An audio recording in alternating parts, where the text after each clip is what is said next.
Oh, I'm live. Good morning. Need to turn this light off. Hold on a second. You guys hear this? It's the loudest bathroom fan ever invented.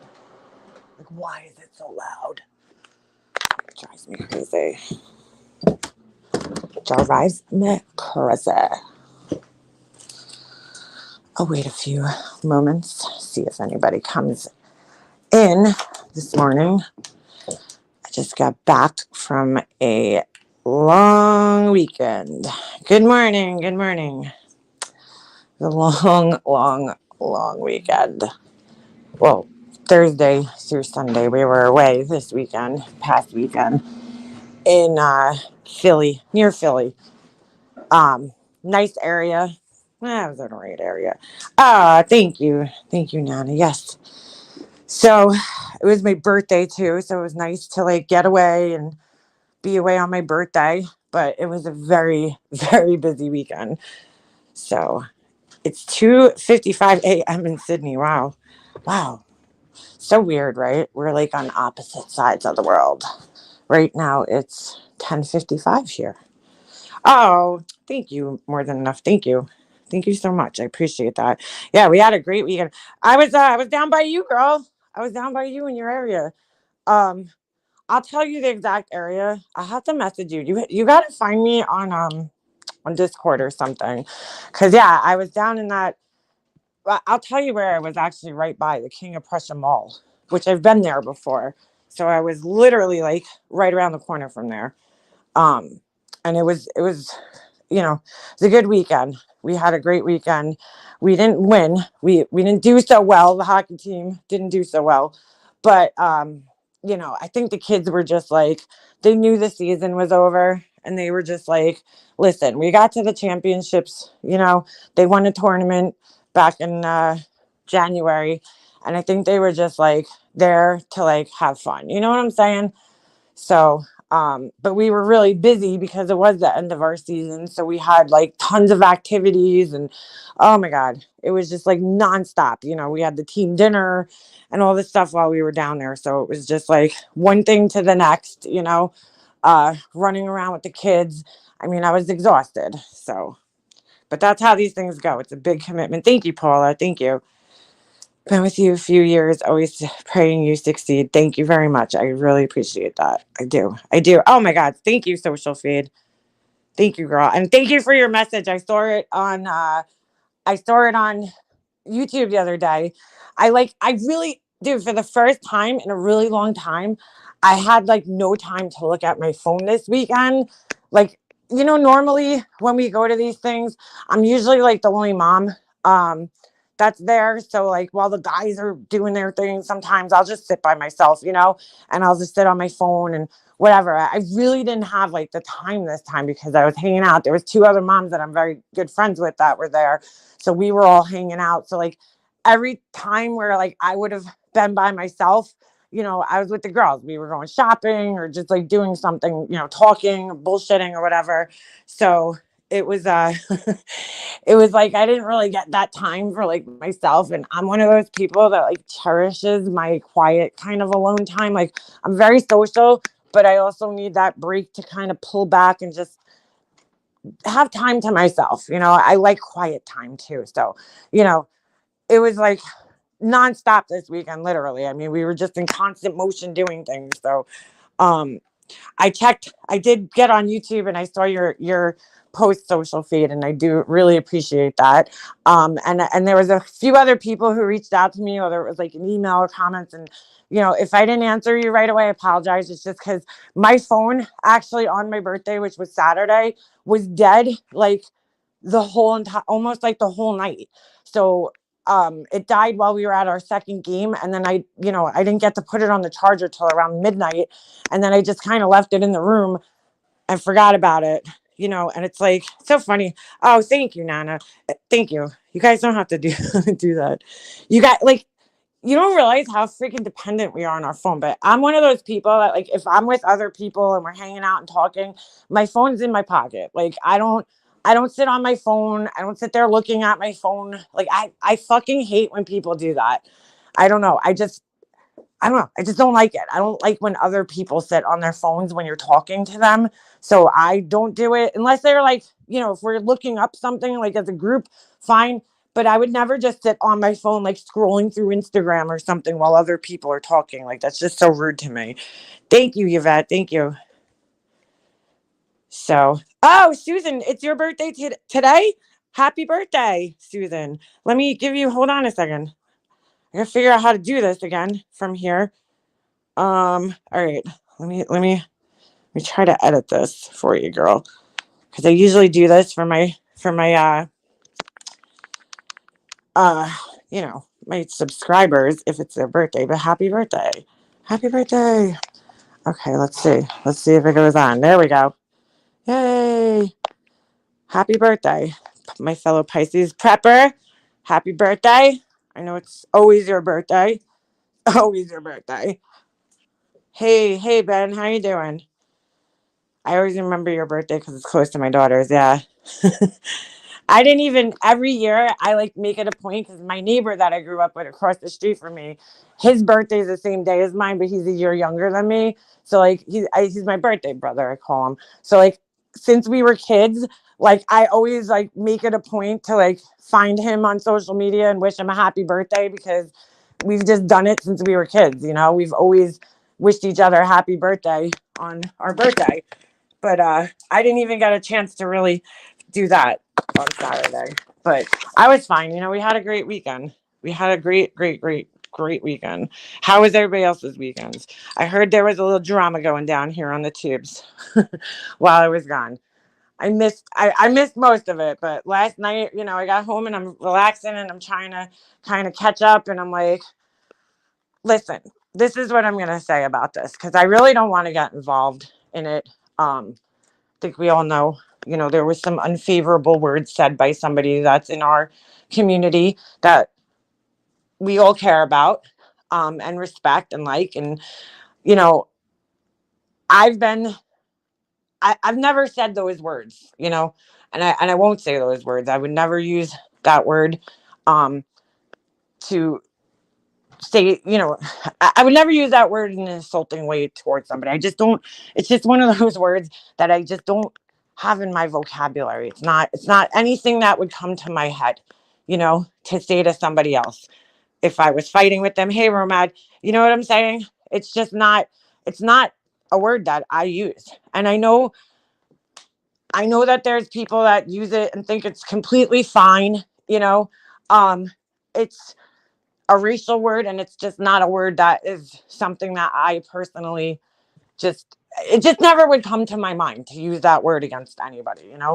um but it was said, uh and everybody's outraged about it. They're like, oh my god, how could you say that word? Well, some of the people that are outraged, I understand the outrage from a lot of people. I get it. But some of the people that are like so outraged about it use this word on like a daily basis. And there's one thing I keep seeing, and this is probably like to me the most important part that really fucking bothers me. This argument about like, oh well, they said it with a hard R at the end. But like that doesn't make a difference in my book. It doesn't. Like, I hate when people say that because there's, in my opinion, maybe I'm old fashioned, there's no difference between the hard the hard R or the A. It's the same word and it doesn't belong in your mouth if you're a white person. Like, period, end of story. It's not our fucking word. Okay. I mean, it was used to offend people back in the day. And it's been turned around by that race, okay? But it's not our fucking word to use, okay? When it comes out of our mouth, it's offensive. So just don't use the word. It's plain and simple. At the same time, I feel like, she was pushed after a certain amount of time, right? This happens. Okay, it is unacceptable, Narnie. Absolutely. Period. End of story. She was pushed, and I don't want to say that word, so I'm not making an excuse for her, but she was pushed to have a reaction of some sort, right? For a while now. Now, you know, I want to say that also, I saw she makes videos too. And so there's a back and forth. Okay, so you're not 100% a victim. I say this all the time. If you're participating in anything on here, then you're not a victim. If you're completely fucking ignoring somebody, completely ignoring them, then you're a victim, and they just keep harassing you endlessly. You don't talk about them ever, then you're a victim, 100%. But if you're kind of participating in it, you're not a victim. Have these people taken things way too far? Yeah, absolutely. They've taken things just to an extent that where that word is in almost every song and every rap video everywhere. Well, you're 100% right with that, Francis the DJ. I mean, and I listen to rap music. My whole point with that is that, like, I don't use that word. I could hear the word in a rap song, but it's not a word that I would ever use, in my day-to-day life. I would never use that word towards people, especially. But you know what I'm saying? So there's definitely a back and forth. But here's my whole thing, okay? Those same people, like, when they first came around, they were trying to make videos and shit about me, and I was being sent like all these weird, creepy pictures that they were making in their little Discord and shit. And like, I just was like, dude, whatever. I don't like. I always tell you guys, look at the source of where this shit is coming from. Like, I have no interest in anything that those people have to say about me. I don't care. I don't care what they think about me. It's nothing they can say about me is ever going to bother me. They don't know me. None of those guys know me. None of those people know me on a personal level. So they're basically judging me by my looks, which is ridiculous, and whatever they see on YouTube, which they probably don't even watch my channel, in reality. I don't think any of those guys ever even watched my channel at that point in time. They just jumped on a bandwagon because they were trying to put people's names in video titles to get clicks and views and everything like that, which a lot of people here do. So if that's what you have to do, like to use me, who's an absolute fucking nobody on here, okay, to do that, well, then that's kind of your problem, like not my problem. Thank you, Abby, thank you. So if that's what you got to do it, man. Like, I don't care. I just personally don't care what you think about me. Like, I look at them, I look at what they do. Okay, I've watched their channel, not really a lot, but the few videos I've seen, I'm like, yeah, dude, don't care what you think about me. Like, you're a pretty shitty person. The way you talk about other people, language that you use. Like, I don't know why you want to present that to the world, and why you want that to be your character, but that's not my problem. Like, only you can answer that, and it's not my problem. I don't have to deal with it. You have to deal with the consequences of your actions, not me. So somebody who acts like that and presents themselves like that, I don't really care what they think about me or have to say about me. I really just don't, at the end of the day. My suggestion to the people that are like fighting with them, and I know it's hard, is to just stop engaging with them completely. Just stop engaging with them. They're not even worth a fucking response. Like, they're not worth a response. I think it's right to be posting pictures, private pictures of somebody's life, and then making fun of their body and all this shit? No, not really. It's not cool, dude. Like, obviously, it's not fucking cool to be doing that, especially to a woman if you're a man. And you're posting these pictures, like, because in reality, none of those guys are ever going to understand what a woman goes through after they have a baby. They're just never going to understand that. Why? Because no female will even let them even attempt to try to impregnate them. No female is going to even like let those guys get close enough to do that. So like, in order to understand what happens after a woman has a baby, and how hard it is to lose weight, and how hard it is to even have time for yourself because you're busy raising a baby, you'd have to, have a girl in your life. So that's probably not going to happen in most cases over there, right? That's why these guys have so much time to do what they do, because they don't have wives or children, so their whole lives are, revolve around the internet and basically making fun of people. That's it. They have really nothing else going on in their lives. So again, you have to sit back and think to yourself, do I really fucking care what somebody like that has to say about me or how they think I look? I mean, look in the mirror, dude. They're not the most attractive bunch over there.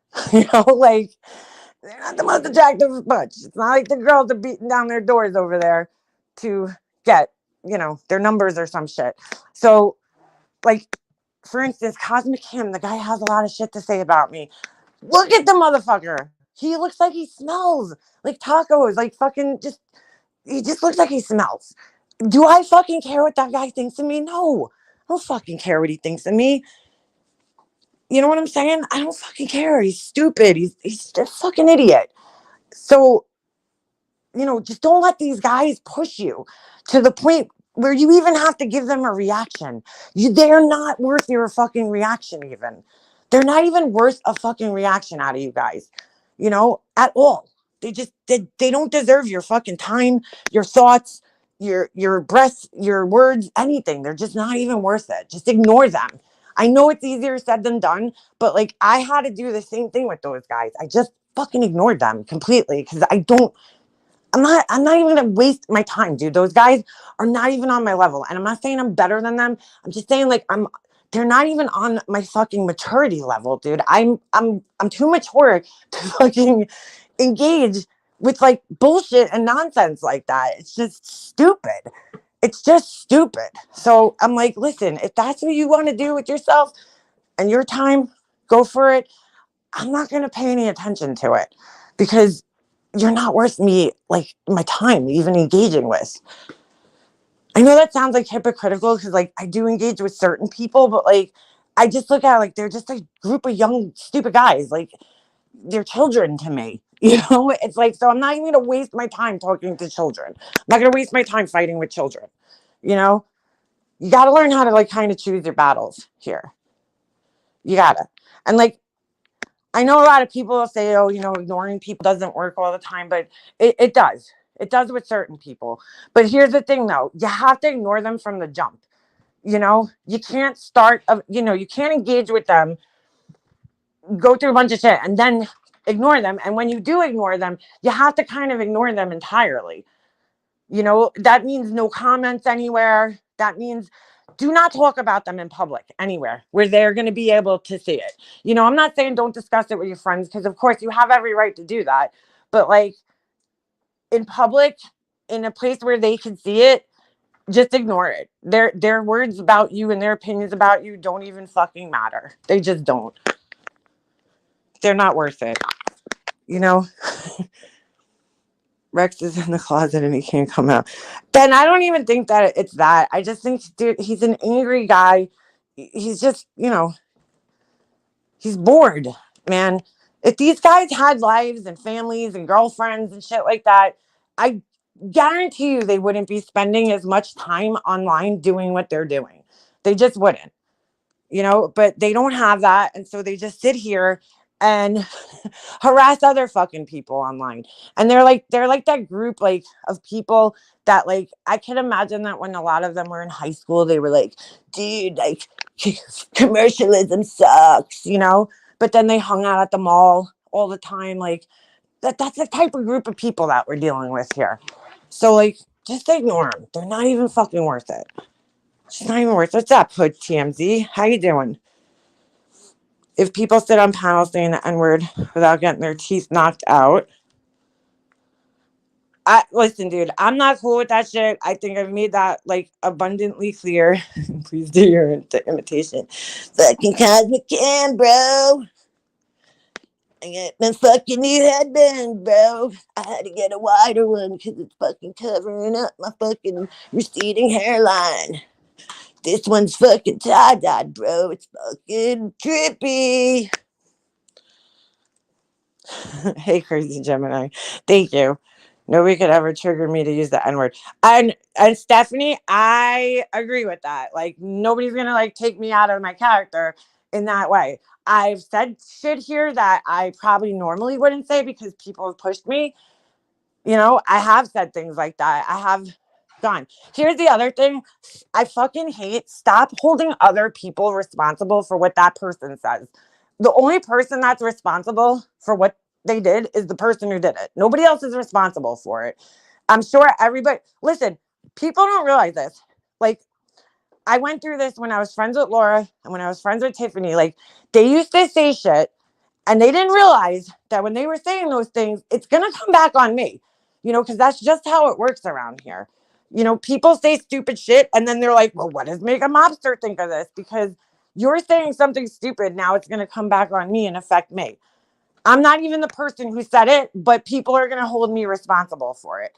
And that's why, if for any reason, we really need to be careful with our words because unfortunately on here, your words don't just affect you, they affect everybody around you and everybody that's close with you. So you really have to fucking be careful. You know, I don't know. I wasn't there. I didn't see really what happened. I heard about it and there's no excuse for it. Absolutely none. I do think she was pushed in a sense to have a reaction of some sort, but that was a bad reaction. That was a really wrong, reaction. But at the same time, she apologized and like what more could she do to rectify the situation? If you want to label her as, a racist, that's your choice, but I don't know. I don't know. I don't know how you fix the situation. We all, she made a mistake. It's inexcusable. There's no excuse for it. She apologized. It should just kind of end there. If you don't want to talk to her, don't, if you do, fine. If you're, if you can forgive her, that's your choice. But, it's going to drag out for fucking 3 months now. And every time she says something, it's going to be brought back up and thrown in her face. And that's why I'm saying you really have to be careful about like the words that you use around here because they're not just affecting you, they're affecting everybody else. Like I saw Wendy's, community post, like I have to agree with her on that because she's not responsible. I was honestly shocked to hear what happened this weekend. I said, like the person who told me, I was like, are you sure we're talking about the same person here? Because I would never expect that to come out of her mouth, ever. Ever. Thank you, chick. I get 1 week to celebrate. Thank you. I definitely don't like being the center of attention on my birthday. I'm really weird about it, but I never held you responsible for anything that came out of trauma. No, Narnie, not you necessarily, but like there was other people that, would be like, well, Make a Monster, are you okay with this? Like, and I'm like, no, I'm not. Like, of course I'm not. It's fucking wrong, dude. Like, of course I'm not. But like, what the fuck do you want me to do? Because everybody's like, well, why aren't you calling her out? Well, it's not my fucking job to call everybody out. It's the same way when Diane, everything happened with Diane. Well, why aren't you calling Diane out? Because it's not my fucking job to do that. It's not. It's just not. It's not my job to call Diane out. And I don't have to call Diane out, if I don't want to. To be honest, I thought she was mimicking and didn't mean it at all. The apology seemed loud to me. The whole thing aggravates me because people need to stop checking others. And to be honest, I kind of agree with you there. I agree. I feel like she was kind of doing it, and I don't want to give her an excuse, but I do feel like she was like, just knowing her and her sense of humor, I feel like she was like doing back to them what they do to her and everybody else. And but it just didn't go over well. Because like I don't even say that word, especially on here to repeat it, other people's words who have said it, like, but I can't speak for her. I don't know. I don't know what was going through her head at that point in time. I don't know what she was feeling or why she did it or whatever. I wasn't even here for it. I just heard about it and I'm disappointed, but you know what? She apologized. And like, I think now it's just time to move the fuck on from it. Move on. I'm just so sick, I guess, of all this shit getting drug out for like fucking, months, like over, I don't know. I don't know. She owned it and apologized. You see, there's other people here who say shit like that and they don't own it. And they make every excuse in the fucking book for why they said this, or they try to change the meaning of what they said to make it seem like it wasn't that. And then like when that gets drug out, I totally understand it, because it's like, dude, you're not even taking fucking responsibility for it, and that's the difference. That's why people don't realize. They're like, well, how come certain people get away with things and certain people don't? They're not getting away with it. They're taking responsibility for it and then apologizing and just saying, I was fucking wrong. That's it, period. End of story. I was fucking wrong. And I'll try better next time, and that's really the most you can fucking do in a situation like that. That's it. Right, Shannon. That's what I'm saying. There's other people who have said fucking shit, and I've forgiven those people, when they've apologized. I mean, but there's other people here who just refuse to own that they've said things like that. I mean, I could think of a couple off the top of my head, not to dredge up old shit, but there's a couple people here who have said seriously fucking racist shit to people and then like tried to make excuses for it the next day. And it's like, dude, that just doesn't it just doesn't work, man. And they've said it to black people. So I don't even know who she was talking about, to be quite honest with you. Like, I don't even know who that was even directed towards. When you have to explain it, you want to change the narrative. Exactly. Thank you, Carla. Thank you. Yeah, that's 100%. So you're agreeing with that, is what you're saying.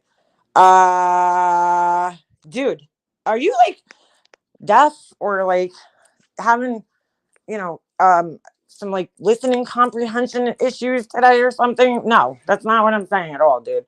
You might have to go back, maybe rewind and actually listen to what I said. Actually listen to the whole thing, because you clearly missed it. I don't agree with it at all. What, like, what part of me saying I don't agree with it at all made you think that I agreed with it? I'm just wondering. What I'm saying is what reality is that you can't change things, right? We cannot go back in time and redo things and change things. So moving forward, the only thing that you can do is take responsibility for your words, apologize for them, and move on. Like, that's just reality. There's people here who don't do that, and that's why they get so much shit when they're sitting here wondering, why does this keep getting thrown in my face? It's because you never fucking took responsibility for it or apologized for it. You either just made an excuse up, or you pointed the finger at somebody else and tried to, say, well, this person did this, so to try to lessen what you did. It's really that simple. It's just like owning it, and yeah, I fucked up, and moving on, apologizing and moving on. Some people here don't do that, some people do, and it's up to you whether you want to forgive them or not. No one is agreeing, just forgiving, as so much worse has been said and done. People gotta be a fool to back someone saying the N-word. Well, I'm not backing anybody. I'm not backing them. So, well, Beck, at the same time, I've never seen you in here, and I've never seen you even in this community. But to be quite honest with you, some of the people who are, outraged about this, they go into those people's chats who use the word like frequently, like every day, every time they're live. And, people don't seem to have a problem with it when it's them. So just saying. There's people here that just don't even think that that's a problem to say. They say they openly use it here and openly say that they use it in their real lives too, when they shouldn't be ever using that word. So me personally, I'm not having a fight with someone about their personal use of language. I'd have a conversation, but I won't try to control. I see you racist or try to hurt in real life. Yeah, I'd speak up. Exactly. I can't dude, people have to like take things on a case by case basis here too.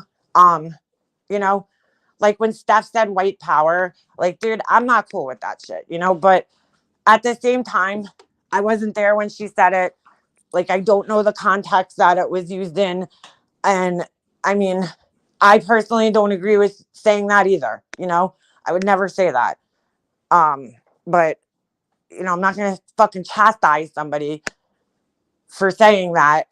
I personally wouldn't do it, but you know, I mean, I hope that you don't believe that. I hope that's not something that you're into, but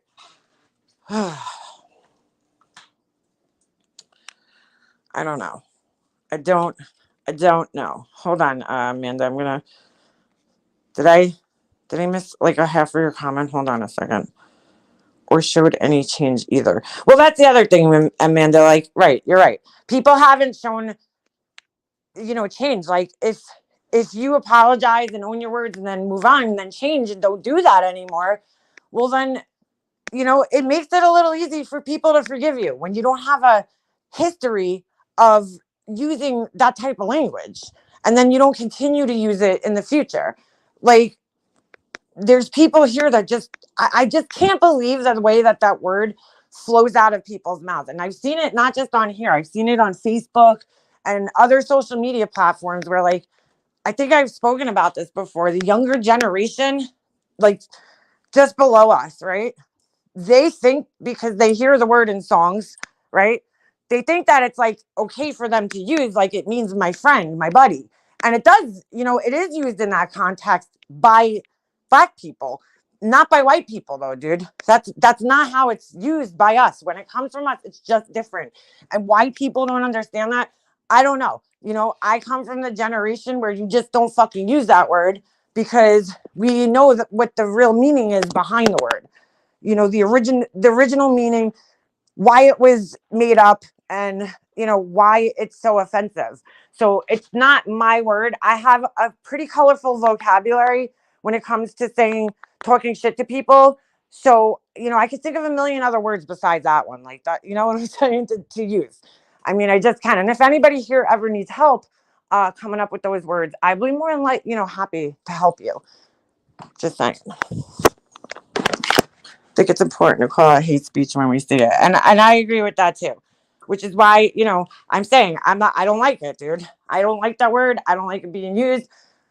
But I see it being used, frequently.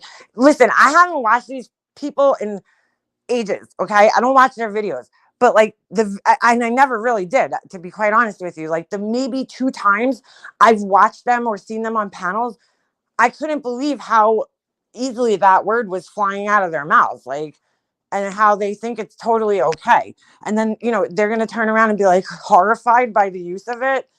Dude, I don't know, man. Like, it's a little hypocritical. It wasn't slang for buddy when I was a kid, that's for sure. Right, Narnie. If you grew up in the rap culture, that's what it is. Like, that's what the word is used as in the music and in that culture. But that's for Black people. That's not for me. I'm white. So I would never walk up to a Black person and be like, yo, what's up? And like, that's not going to come out of my mouth, dude, like ever.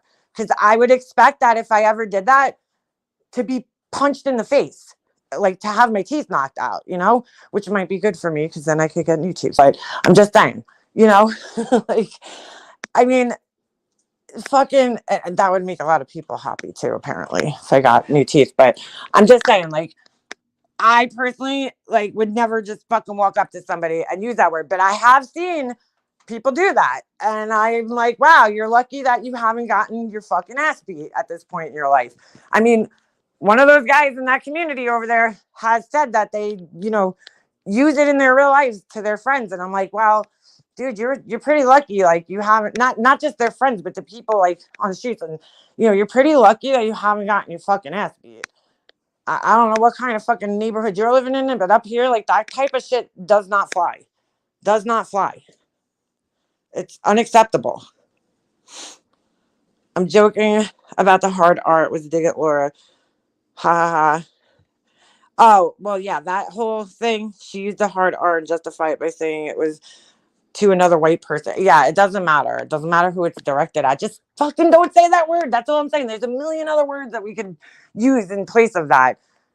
You know, twat waffle, douche canoe. Like, there's just so many words that you could use instead of that. If you're trying to, fucking offend somebody, like, just, you don't need to use that.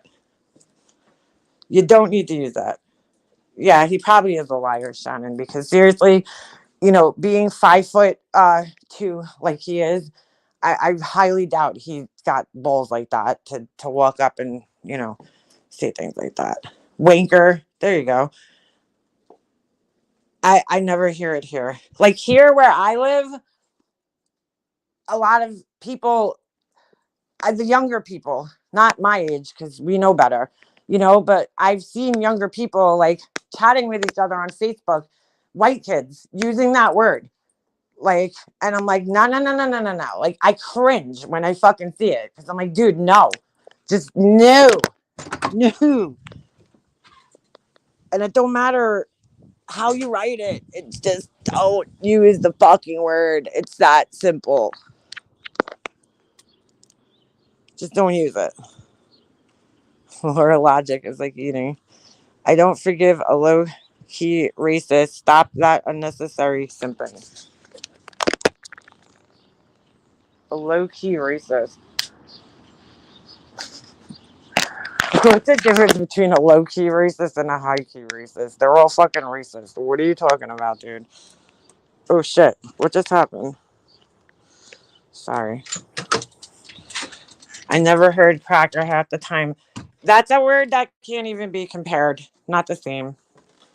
Girl, you're the dumbest cracker in the state of Wisconsin. I know he means it endearing and not mean, but he even gets a side eye. Yeah, like you could call me a cracker all day long. I'm not gonna take offense to it because again, it's not even like it's just not even the fucking same thing. It's not. The history isn't the same. It's not the same thing, dude. It's just not. I don't think anybody's simping though. BEK, whoever you are. Person in the chat that nobody's ever seen before except for today. Anyway, I didn't really want to get on that whole topic for too long. I just feel like it's it sucks that it happened, but whatever. I can't control the internet. I'm just telling you guys, the people that are fighting with the fucking RDA guys, ignore those motherfuckers, please. From here on out, just for your own good, they're not worth it. They're just not even worth it. All their shit talking or whatever, just ignore it. Just ignore it. It's really not that hard. I do it to several people on here. Maybe, publicly I ignore them. Do I talk to people about them behind the scenes? Absolutely. But publicly, I really try my hardest to just ignore them because I just know that they're not worth my time, responding to. They're just not. Like if okay, I'm talking about them here, but if they like responded to me in any way, let them. I don't care. They can respond to me all they want. They can make lives for the next fucking 20 years about me. I won't talk about them. I don't because I don't care. What they're looking for is the engagement. You're giving them what they want. They're looking for that engagement from you. And it's like, if somebody's being an asshole like that, the last thing you want to do is give them exactly what they want from you, which is the engagement with them. They want you to engage in that. This way they have somebody to fight with. I mean, it's kind of like the oldest trick in the YouTube book. You know what I'm saying? Like being here 4 years, I've seen that done so many times where people will they'll do things like that to try to get you fired up. They did it to me. They tried to put my name in the title, like put a fucking unsavory looking picture of me on their screen. And it's just like, I'm not even going to give you the reaction to that, dude. I don't even it's not even worth it. I don't really fucking care. I know what I look like, dude. I have a fucking mirror. So like, oh, wow, you caught me, at a bad time. Oh, my teeth are fucked up. Get out of here. I didn't know that. Really? Oh, wow. I don't have a mirror. So I didn't know my teeth were fucked up. But thank you for telling me that.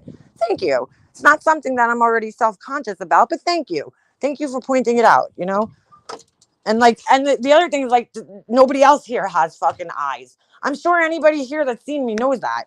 Like, you know what I'm saying? It's not a fucking secret. So like you pointing it out, it's like, all right, there, fucking, Sherlock. Like people knew that. I'm sure everybody could see that my teeth are fucked up. But thank you, Captain Obvious, for fucking pointing that shit out. Try telling me something I didn't know about myself already. So like, that's what I'm saying. It's like, what's the point of even fucking responding to it? I don't fucking care what you have to say. I'm not gonna sit there and engage in that shit because it's just not even worth my fucking energy at all. Like it would take me effort to like respond to all that shit, and have that reaction. So whatever, dude. Whatever. React logically, not emotionally. There you go. Yeah. I'm not saying don't ever stick up for yourself because I know people are black and white on here sometimes when you say shit like that. That's not what I'm saying. I am not saying don't stick up for yourself ever because you absolutely should. There's circumstances where you absolutely have to stick up for yourselves. I guess my whole point is to like pick and choose your battles wisely. Which is hard to do, but sometimes just necessary because it's like you have to think to yourself, like, is this even worth my time? Like there's certain people on here that talk about me and I'm just like, dude, I'm not going to change these people's minds no matter what I say. Okay. These people are completely unreasonable human beings. There's no getting through. There's no reasoning with them. So like, why even waste my time talking to them? Like people used to be like, oh, you're scared of Molly Golightly. No, I was never scared of that woman. It was really just came down to that I know she's a narcissist. And there's no point of me getting up on a panel with her and arguing with her because I could see how she argues with people. And I see her behavior. And I'm not going to engage in that. I'm not going to give that woman an opportunity to try to overtalk me, yell at me, lie about me. Like, I'm not going to give her that fucking opportunity. Like, she doesn't deserve it. You know what I'm saying? She does not deserve to ever fucking sit on a panel with me and talk to me. She just doesn't deserve it. So it's not being scared. It's just being smart about who my opponent is and knowing that nothing's going to get resolved. Okay. Cause my mind's made up about her. She's not going to change my mind about her. I've seen enough of her behavior to know that that's the type of behavior that I want nothing to do with. And I never did. So I'm not going to, there's nothing that she could say to me on a panel that's going to change my mind about her. She could try to bullshit me, but that's all she's going to do. She's going to try to bullshit me. And I'm not going to give her that opportunity to bullshit me. Like, I'm just not, because I know it's not going to work, dude. No matter what the fuck you say to me, you're not changing my mind about you. So you're definitely not going to sit up and lie it to my face. Like, that's just not going to happen. And then expect me to like believe it, because I'll just call you right out on your lies.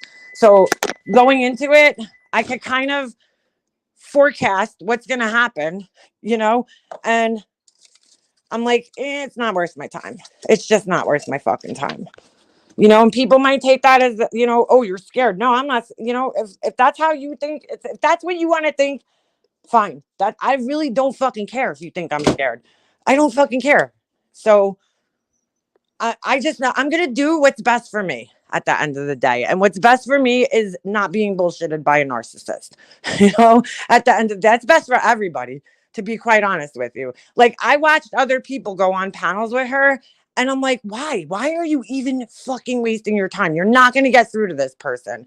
Like, I've seen people, no offense to Diane and Wendy, but I've seen them talk to her, back through the years, trying to like talk sense into her. And I'm like, you guys aren't going to do that. That's not going to happen.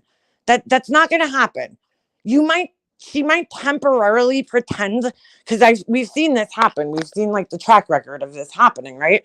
She might temporarily pretend she's on the same level as you, but then like the next day, her tune will completely fucking change, because that's what they do. They try to like almost be like a chameleon, say what they think you want to hear, but then the next day when they really sit down and think about things, they're like, no, fuck that shit. And they'll just go back on their word immediately. So, why even put myself in a position where I'm going to have to deal with that? I'm just not going to.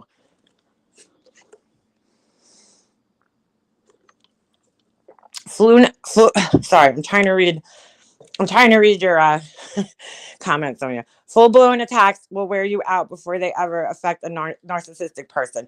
And that's what it's designed to do. So when you're like, it's designed to wear you out. It's designed to fuck you up. I will never forget this, okay? I taped my brother, and I didn't tape it, I'm sorry. My mom taped her arguing with my brother and his wife, right? Over fucking the stupid wedding dress thing back in the day. I had never, at that point in my life, heard somebody argue like that, the way that she was arguing. Like, when you're in an argument with a person, and I've watched Marissa, do this to people. I watched her do it to Diane several times. What they'll do is they'll argue and they rapidly shift the subject to fucking confuse you, so they'll go from one topic to the next. So like what they're trying to do is confuse you and get you off of, your original issue or topic or whatever it was that you brought up to them. So they'll kind of put these little distractions in there for you to like get confused, and then they don't have to take, any ownership or responsibility of anything that they do, because they're going to veer you way off the track, like, and then like by the end of the conversation, you're like, what the fuck just happened? Like what just happened?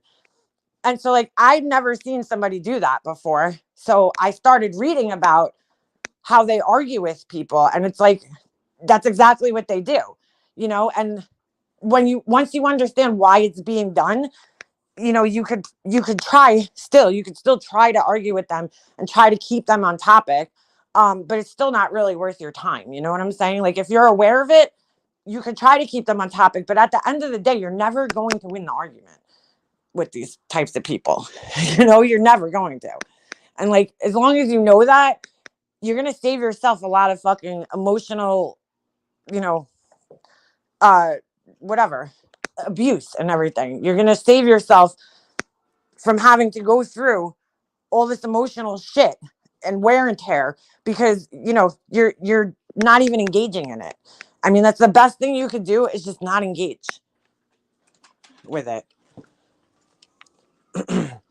If someone gets you thinking, what? Oh my God, who does that? Who says that? Look out for more red flags of toxicity. That's so true, Amanda. So true. I've been there 100 times. Before I learned 200 times, it took me a lot to get the message. Misdirection. Exactly. And I've never fucking seen that before. Is that the real John? I can't see if he has a wrench in here, because I think he should have one. If that is, what up? What up? Anyway, yeah, exactly. Val, that's it, girl. You said it. You're probably better off arguing with a fucking wall, because you're probably going to get the same results. And at the end of the day, like, there's no point of arguing with her. And I've watched so many fucking people do it. And I'm like, listen, if you want to go on a panel with her and like, just to, let her know how you're feeling, by all means do that shit. But don't ever go on a panel with that woman thinking that you're going to fucking change her perspective, because that's not going to happen. You're never going to accomplish that. Or, that you're going to make her feel bad for what she does, because that's also never going to fucking happen, as we can see. Again, you just have to look at the pattern and the track history over time, and she's never going to own anything or take responsibility. It's always going to be somebody else's fault. It's always going to, I turned Laura on last night, okay, for like 5 minutes. 5 fucking minutes, okay? At the beginning of her live stream, she's talking about how she got pulled over. This is a great example, because she's another person that I feel like is almost not worth arguing with at times. Although I will say that Laura is a little bit better to argue with, but over certain things. But if it comes to her and her taking responsibility, it's not happening. But these people, these types of people, like, nothing's ever their fault. Okay. So I listened to her talking about how she got pulled over. yesterday. Okay. What that has to do with her brother retiring from the police force after 22 years, I have no fucking idea. I don't know. Like, why those two things are being said, I don't know. But anyway, she's talking about getting pulled over, right? So she's like, I got pulled over for the stupidest reason. So I'm like, okay, like, what's the reason? Well, I was following too closely. Okay, that's called tailgating, Laura, and that's frowned upon. And you can actually get a ticket for that. I know at least here you can. And then she's like, I didn't have my turn signal on. Dude, that's neither one of those reasons are stupid reasons because they're both dangerous, right? They're both potentially dangerous. You could, if somebody gets in an accident, right, and you're tailgating them, this is why they don't want you tailgating. The car in front of you only has a certain amount of time to stop, right? The bigger the car, the longer it takes to stop. The faster it's going, the longer it takes to stop. Okay. So if you're following closely to another car, your chances of crashing into that other car are very high if they stop suddenly. So you're supposed to keep a car's length of distance between you and another car. So whatever the size of the car is in front of you, there's supposed to be that distance, probably a little bit more. I mean, this was like taught to us in fucking driver's ed when we were 16 years old, dude. Like, I don't like, how do you not fucking know this at your age? But whatever. But she couldn't take responsibility that she was basically breaking the law. You know what I'm saying? Like it was the cop's fault that she got pulled over. And then she's like, I got a ticket for having not having an Alabama license. Well, again, you deserve that ticket because the rule is if you're living in this state and you're a resident and driving in the state of Alabama with Alabama plates on your car, then you need to have a license from there. That's how it works, dude. Like if you're going to be living in that state and traveling in that state, then you need to have their license from their Department of Motor Vehicles. You know, like, but none of it was her fault. None of it was her fault. So I was just like mind blown because I'm like, holy shit, like she like totally could not take responsibility for the fact that she was following someone too closely, not using her blinker, and didn't have a license that was in the state of that she's living in. I mean, especially with a cop behind you. Like if I see a cop behind me, I'm like sitting straight, my hands are on fucking 10 and 2. You know what I'm saying? And like I'm stopping completely at the stop sign. I'm putting my fucking turn signal on and I'm like driving the speed limit, you know? Like whose fault is it that you did all of this in front of a cop? That would be your fault. But she just can't take the responsibility for doing these things. Like it was the cop's fault somehow that she did these things. I'm just like that's what I'm trying to tell you guys. Like these people just can't take responsibility for their own actions. You know what I'm saying? When I got my DWI years ago, like 20 years ago almost, it was because I was following somebody too closely in a parking lot, which I thought was ridiculous because I was stopped, okay, behind him. He was going over a speed bump. And so I was waiting for him to go over the speed bump. And then I started driving. So I was like, how was I following him too closely? Like, it was weird. But hey, listen, that's the excuse that the cop used to pull me over. And to be quite honest with you, they don't really need an excuse to pull you over. Like, I mean, they do, but they don't, you know? So they could make up any excuse. I got pulled over because my windows were tinted too dark, you know? Was it my fault? Yeah, it was because I was driving with a car that the windows were tinted too dark. I didn't personally tint the windows. You know, I bought the car with the windows like that, but like I know that they were too dark and like that it was illegal in my state to have windows that dark, but you know, shit happens. I had to just pay the ticket. It is what it is.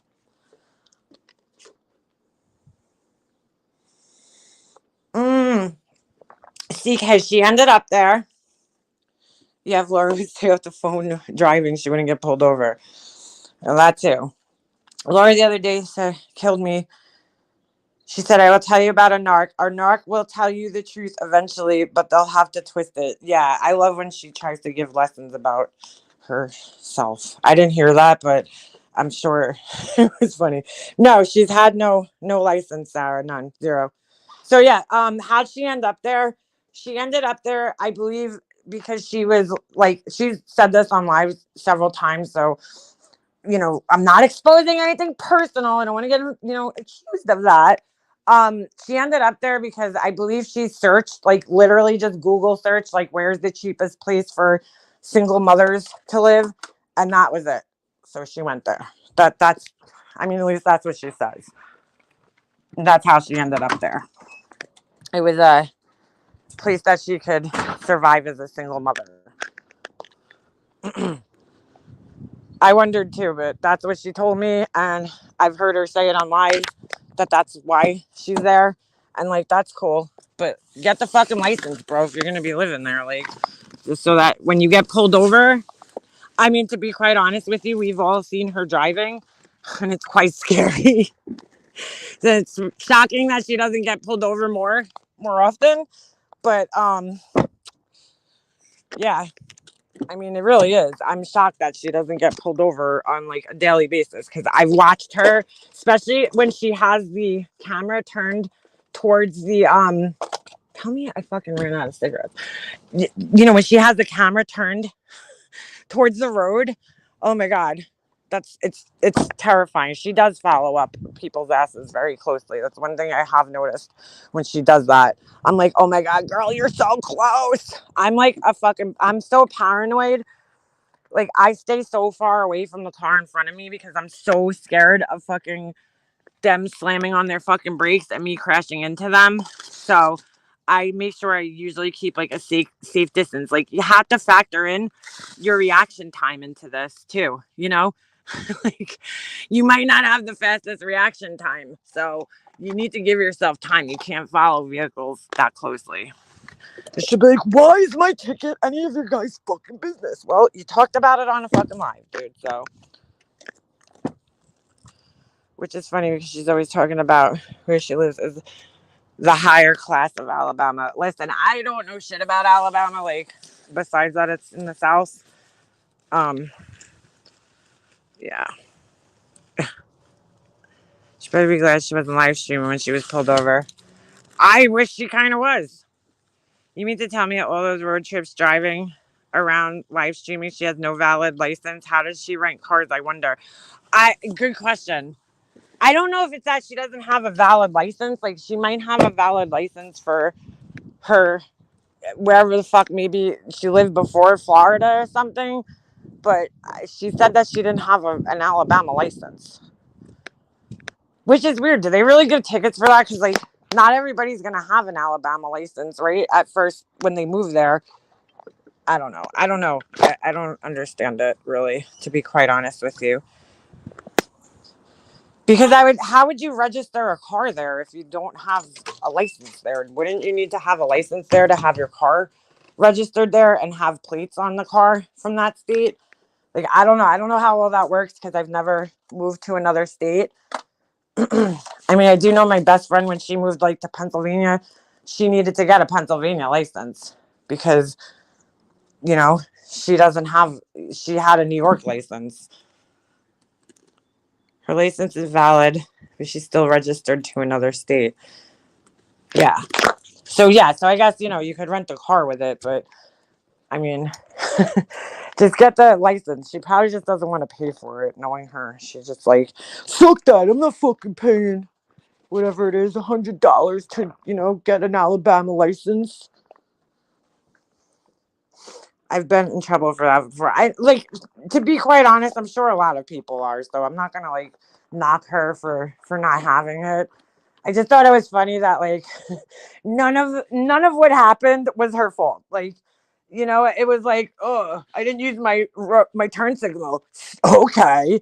Well, you're supposed to do that because it's actually dangerous if you don't use it. Like, you could hurt somebody because they could think that you're fucking going straight. You know what I'm saying? Like, and they could slam into the back of you because you're fucking slowing down to turn and they're not expecting it because you're supposed to use your turn signal to let everybody know, hey, I'm going to be turning over here. Thanks.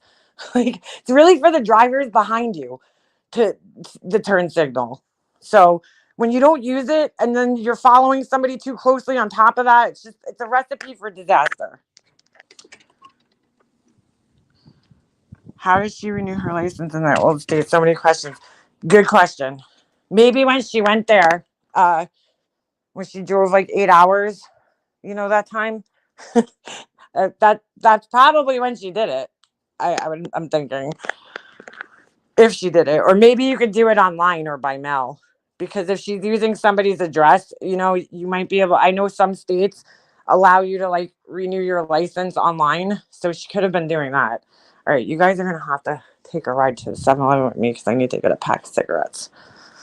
Thought I had some in the car. Clearly, I don't. It's because everybody was bumming cigarettes off me the whole weekend. I know I need to quit smoking. So for those people, yes, I know. It's valid. She's too lazy to change states. You have 30 days to change it. How are they going to know, though? How are they going to know if you're in the state? Like, how would somebody know that you were there for 30 days and didn't change it, I guess is what I'm asking. Or she's been there for like 5 years now, though. Like,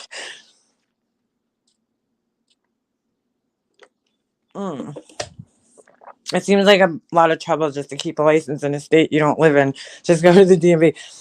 See, Sarah, I don't think it's really about the laziness. I think it's about the money. It's the expense.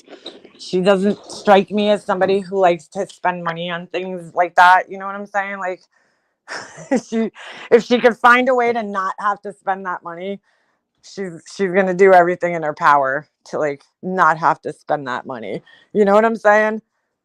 Just avoid that. Like, fuck that. Why should I pay that fee? When it's like, well, because everybody else has to. It's just fair. It's just fair. Thank you, Bodie. Thank you, girlfriend. They really don't know. They will ask you what date you moved. All right. So yeah, she definitely. So then she probably. So then that's the whole thing. Then she had to have told the cop. Well, I lived here for 5 years. So like again, that would be your fault.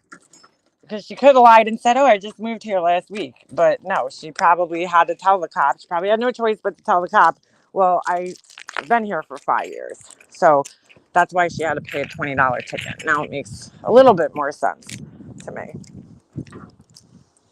Car registration will tell them.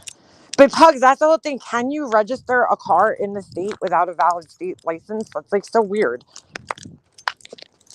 That's how I would think that like they would make you kind of force you to get a state license when you're, you know what I'm saying? When you're registering your car. But maybe not. Like I said, I never fucking moved out of state, so I have no idea. I've lived here my whole life. Hold on a second, guys. I just had to turn my Bluetooth off. I can't believe this. I gotta drive to 7-Eleven. My fingers don't work today. Oh, the rules don't apply to Laura. Well, yeah, that's true. But that's like, thank you, Sarah. Thanks. That's what I'm saying. Like, these people, they just don't take responsibility for things. So even trying to like have a conversation and force them into taking responsibility for things is just not. It's like almost not worth it. At the, you know what I'm saying? Which is why I have refused to get on panels with certain people because it's like, why? Why? Why even bother? Some people are, I know this is very hard to believe, but like there are people that are just here to fucking argue with other people because they enjoy arguing with other people and enjoy conflict, you know? So, they'll just argue to argue with you. So like, you have to look at those people and just say, you know what? I'm not giving those people a fucking response because they're just going to fucking argue no matter what I say. They're not going to, I'm not going to convince this person. It's almost like trying to convince somebody to like change their fucking, political beliefs or their religious beliefs, like on here with certain people. You're not going to convince them. You could give them every fucking bit of proof in the world, right? To prove your point. And you're not going to get through to them. You're just not, because they want to fucking argue, because they're here just to fucking argue, just to fucking have chaos, and discourse with other people. That's it. That's what they want.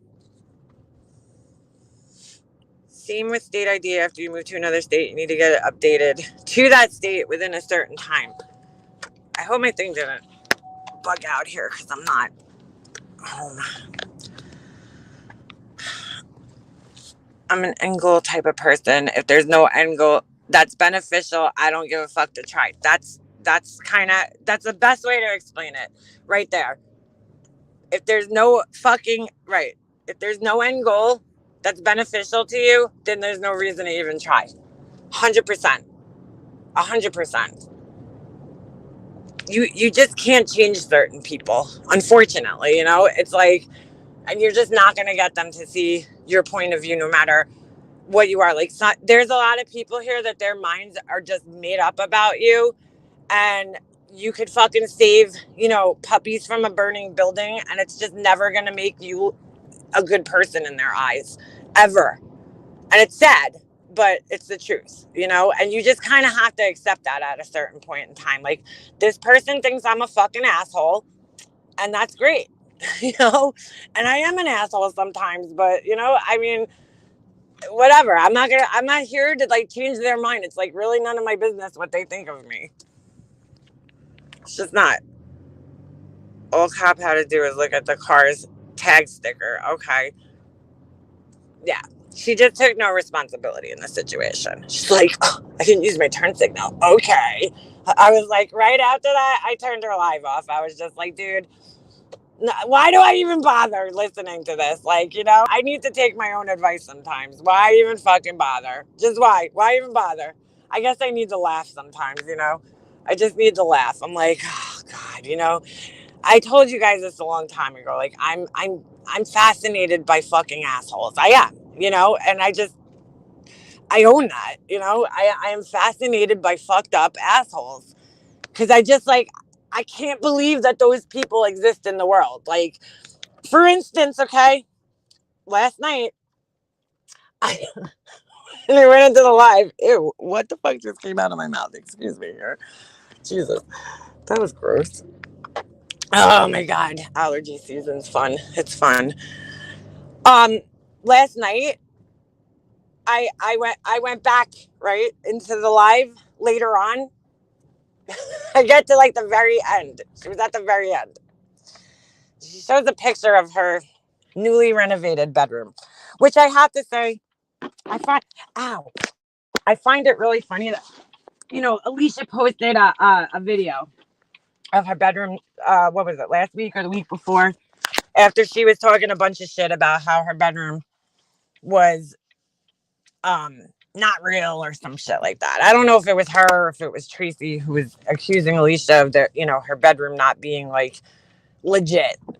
So Alicia's like, all right, you motherfuckers want to call me out and say that this shit's not real? I'm going to take a video of my bedroom. I'm going to fucking show you guys this shit, So she does that, right? Shows us around her bedroom. Fucking, I find it a little coincidental that like a week later, Laura's redoing her bedroom now. Right? So after the fucking reaction you got from when you did, other rooms in your house, we'll say, you showed other rooms in your house. Like, do you really think at this point in time it's worthwhile showing the entire internet your bedroom? You know what I'm saying? Like, do you really think that it's worthwhile at this point in time to do that to yourself? Because like, I guess what I'm trying to say is just like, do you not fucking learn? Like, do you not fucking learn? Like, I learned, my lesson with certain things, but I'm like, this is going to get ripped apart, dude. You do realize that, right? Like, people are going to see it and they're going to fucking critique it like they do with every other fucking thing that you do, that you put on here, right? Please don't get upset when that happens, because you've had ample experience with this type of thing. There's been many, many times, many fucking times where you've shown projects that you've done and they've gotten fucking ripped apart, dude. So why are you putting yourself in that position again? Again.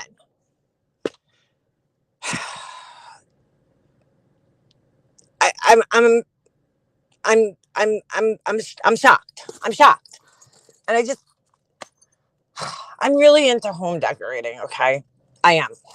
It's one of my hobbies, okay? I love it. I really do enjoy it, which is funny because I was picking out paint swatches for my kitchen last week because I've always hated my kitchen color. Hated it since the second we painted it. I just didn't want to be that wife that was like, yeah, I fucking hate this. What was I thinking? So I've dealt with it for the last like how many years has it been? 6 years? Yeah.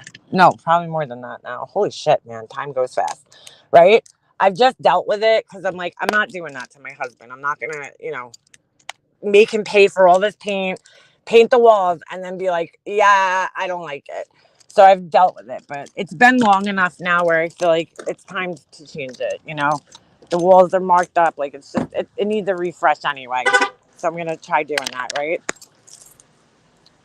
Yeah. Bodie. It's quite, listen, dude, as a renter, okay, I have some crazy colors in my house, but I own my house. I mean, we don't own it fully yet, but we're paying our mortgage. But like, as a renter, I know that there's certain landlords that'll tell you that you can paint your house whatever color that you want to, but like that doesn't mean you should. Um, to paint the walls black, fucking black. First of all, way to make your bedroom like 10 times smaller, okay? Because black is just gonna shrink your fucking bedroom. Hold on, let me run in the store before I run out of battery here, and then lose you guys. And let me just get my cigarettes. Thank you, sir. Yep. Hold on one moment. I'm going to mute for a second, actually. Just give me 1 second. Talk amongst yourselves.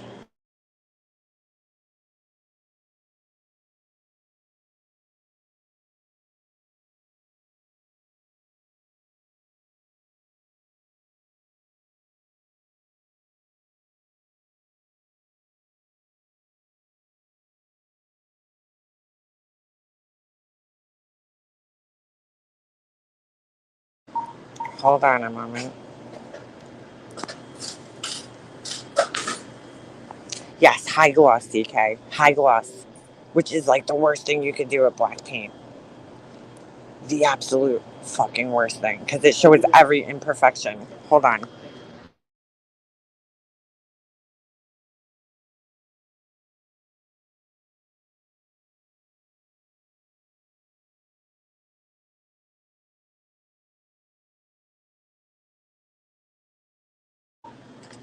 All right, hold on a second.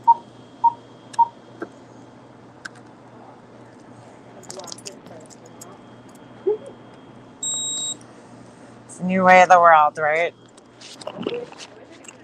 People are assholes. Yeah, that would be great. Put them on blocks. All right, have a good day. So anyway, yeah, she does a fucking high gloss black, dude. Now, I have a black accent wall in my room, okay? So I shouldn't really be saying anything. But I had a whole plan for this wall when I moved in. I was fucking really ambitious when I first moved into my house. And I was like, I'm going to do this, I can't remember the name of the goddamn pattern. Oh, a damask pattern. Do you guys know what that is? Do you know what damask is? It's like, probably out of style at this point in time, but it's like that kind of Victorian looking repeating pattern of like a swirly object. All right, that's the best way I could fucking explain it. So I was gonna do, my wall was gonna be black like one way, and then I was gonna do matte black damask over it in a pattern, like a stencil kind of across my wall. um like to make it kind of mimic like a wallpaper or something like that. Okay, I never fully got around to doing that. If you guys actually go back to like my old videos from like when I started my channel, you could actually see the wall half done in my background. Now, I'm all right, half done is a total fucking exaggeration. It was probably like 1 30 seconds done, but you got whatever. Okay, I attempted it. At least I attempted it. But now I have cabinets and shit hanging on that wall and whatever. It doesn't matter that it's black anymore because now the cabinets kind of cover it anyway. So, but I did make the mistake. I think I got a satin finish black, and that was even too glossy for the room, because what happens is with darker colors, they will show every fucking imperfection, especially if they're glossy, dark colors. They're gonna show every imperfection in your wall. Like they're gonna show imperfections that you didn't even know were in the fucking wall. Okay, they're gonna highlight all that shit because when the light hits the black, it's white. So it highlights it. And my wall does that too. And I think I have a satin finish on my wall. So yeah, bad fucking idea. Bad idea. Laura, she painted her bedroom in her rental fucking house black. Glossy black, girl. Glossy black. The whole fucking thing. And I'm like, dude, that is like going to be a bitch for the next person that wants to live in that house. Like, they're probably just gonna have to fucking rip down the sheetrock, or like prime the wall 13 times before they could cover it. Like reds, black, dark colors, because they're so rich in pigment, are really hard to paint over. and it's just, your color's not gonna like come out. Like, say if you want to paint that wall white afterwards, that's gonna be a bitch, dude. That's gonna be a fucking bitch. Her landlord probably should just burn that fucking house down when she moves out and start over, because he'll be better off doing that. Just burn it the fuck down. Hey, wild one, how you doing? Hope you're holding up all right, wild one. I've been thinking about you, and I know you're having a rough time. Bodhi, she could just write on her wall when she's trying to do her whiteboard points. Can you imagine? Yeah, just make it a fucking chalkboard, dude. Like, why not at this point? I was like, holy shit, right? But then I look, right? And I'm like, why does she have a fucking dresser in front of her door? I'm thinking it's a door, okay? Because there's like a curtain hanging on the inside of the door. So I'm like, there's a curtain on the inside of the door.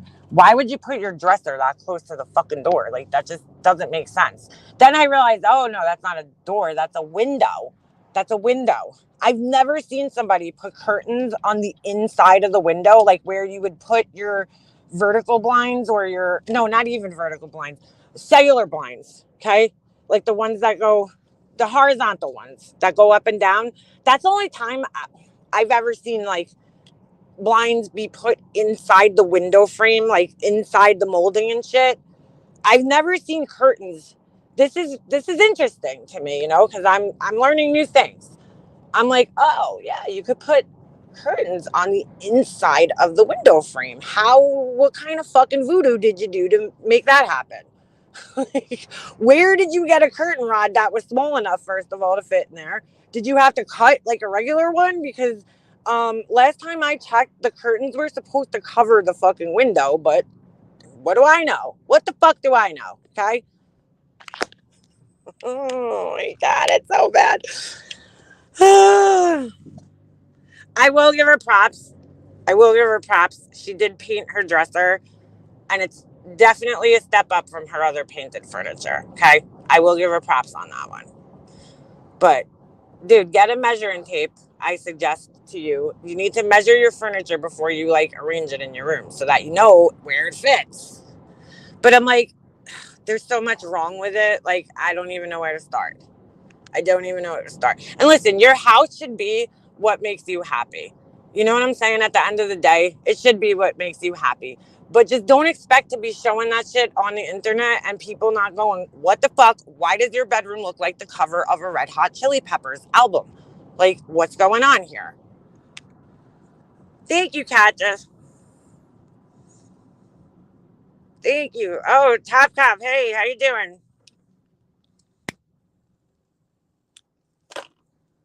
Yeah, bedroom wars is happening. Yeah, it is. It's a fucking thing. It's a thing, Sonia. It's a thing. So I'm like, I mean, the color scheme's interesting to me. I went to this really cute place the other day in Pennsylvania, this home decor place. And, like I'm very into that stuff. I really don't have any room for more shit in my house, but like I'm into that shit even just to look at it. And I've noticed this trend, and I don't know if other people have noticed it. Alicia seems to be aware of it. What's in right now is like very natural woods, what else is in? Whites, light, neutral colors, a lot of white, which I'm not, necessarily like a big fan of, but it seems like the decorating lately has been a lot of like light colored things. You know what I'm saying? Light colored whites and tans and beige colors and shit like that. That's what I've been seeing in the trends. Like, I watch a lot of YouTube videos. You know, a lot of the big YouTubers, they show their houses in the backgrounds, and the big TikTokers, and like, you know, of course, their houses are designed by like probably professionals and shit. So, you know, even if you just look online and you look at like flip houses and, you know, you just look at it's very easy nowadays to see what's in style. You know, like there's magazines. I don't know if she knows this, but there's this website called Pinterest. You know, you could go on there and you could see like what's currently going on in houses and stuff. And so, you know, there's this magazine called Better Homes and Gardens, you know, and things to that nature. You could even just, this is crazy, okay? You could even just go into like Home Goods and shit like that and like see for yourself like what's going on, what's in style right now, what's the color schemes. You know, even if you go to like Ashley Furniture Store, they have, this is really insane, but they have like these little like set up bedrooms, like these little fake bedrooms, so to speak, right? And you could look at those for inspiration. But apparently, I don't know. She got in her DeLorean and drove back to fucking 1996 for inspiration. She was probably watching like old episodes of Trading Spaces or one of those shows. It's fucking crazy. It's crazy. But Sonia, my bedroom is actually my kitchen's like tropical fucking blue, and I hate it. My bedroom is like a teal, very like a jewel tone, like blue teal. I love it. I painted it when I first moved into my house. That was the first room we painted. And I told my husband the other day, I said, I think this is the only room I'll never get sick of because it's my favorite color. And it's just so calm and relaxing in a bedroom. I feel like I love Alicia's bedroom. It's beautiful, but I couldn't personally have a white bedroom. I feel like that's too bright. I like a bedroom to be a little bit darker, not fucking black, not fully black, but a little bit darker just because I feel like it's promotes relaxation. You know what I'm saying? A more calm, cooling environment. I remember I actually when I did my bedroom, I got the, you know, like the color charts they have at Home Depot, the Bear, um you know, like the big color charts that they have, the booklets, I guess. I flipped through there, and like that bedroom that was in the pamphlet was exactly what I copied, like the color and everything. I was like, I love this color, and I think I'll always love the color. Like I've changed other things in my room, but like that I've definitely, I definitely don't feel like I'll get sick of it, even if it's not in style 100%. I really don't care because it's in my bedroom. But like, you know, the main part of my house, I kind of like it to look updated and current. Yes, Hummingbird's still around. She's always in here. I don't know. I think she might be, you know, sleeping or something. But I was just like, what the fuck is going on here?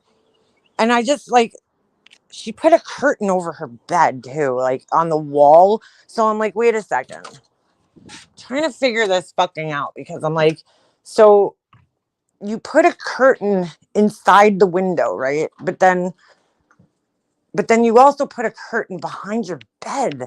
Not like, and I'm not talking about like those bed curtains. Like you guys know what I'm talking about. Like they're mostly sold for like little girls' rooms, you know, that you like hang that little hoop thing in the middle of the bed and the curtains hang down over it. I'm not talking about a curtain like that. I'm talking a straight up fucking curtain rod on the wall above the headboard with curtains, like regular curtains that you put over the windows going across. And I'm like, there's no window there. Why do you have a curtain behind your bed? What's the purpose? I'm trying to figure it out. I'm trying to like, why do you have, there's like two little tiny mirrors hanging. I think they're mirrors above the headboard on the wall. And I'm like, what are the curtains for the mirrors? Like, because they look like really high. So it's not like you could see yourself in them and you'd have to cover them. Like, I'm just confused. I'm confused, to say the least. Yes, a canopy, a bed canopy. No, that's not what I'm talking about. Like, there's a legit curtain rod like as if there was a window behind there, but there's not a window behind there. And it's just, and I'm just trying to figure out why. I'm like, that looks like it would be really fucking annoying. Like, could you imagine like trying to go to bed and like there's a curtain and accidentally laying on the curtain and then pulling the curtain rod down and it like hits you in the fucking forehead like while you're sleeping? Like, I wouldn't want that. You know what I'm saying?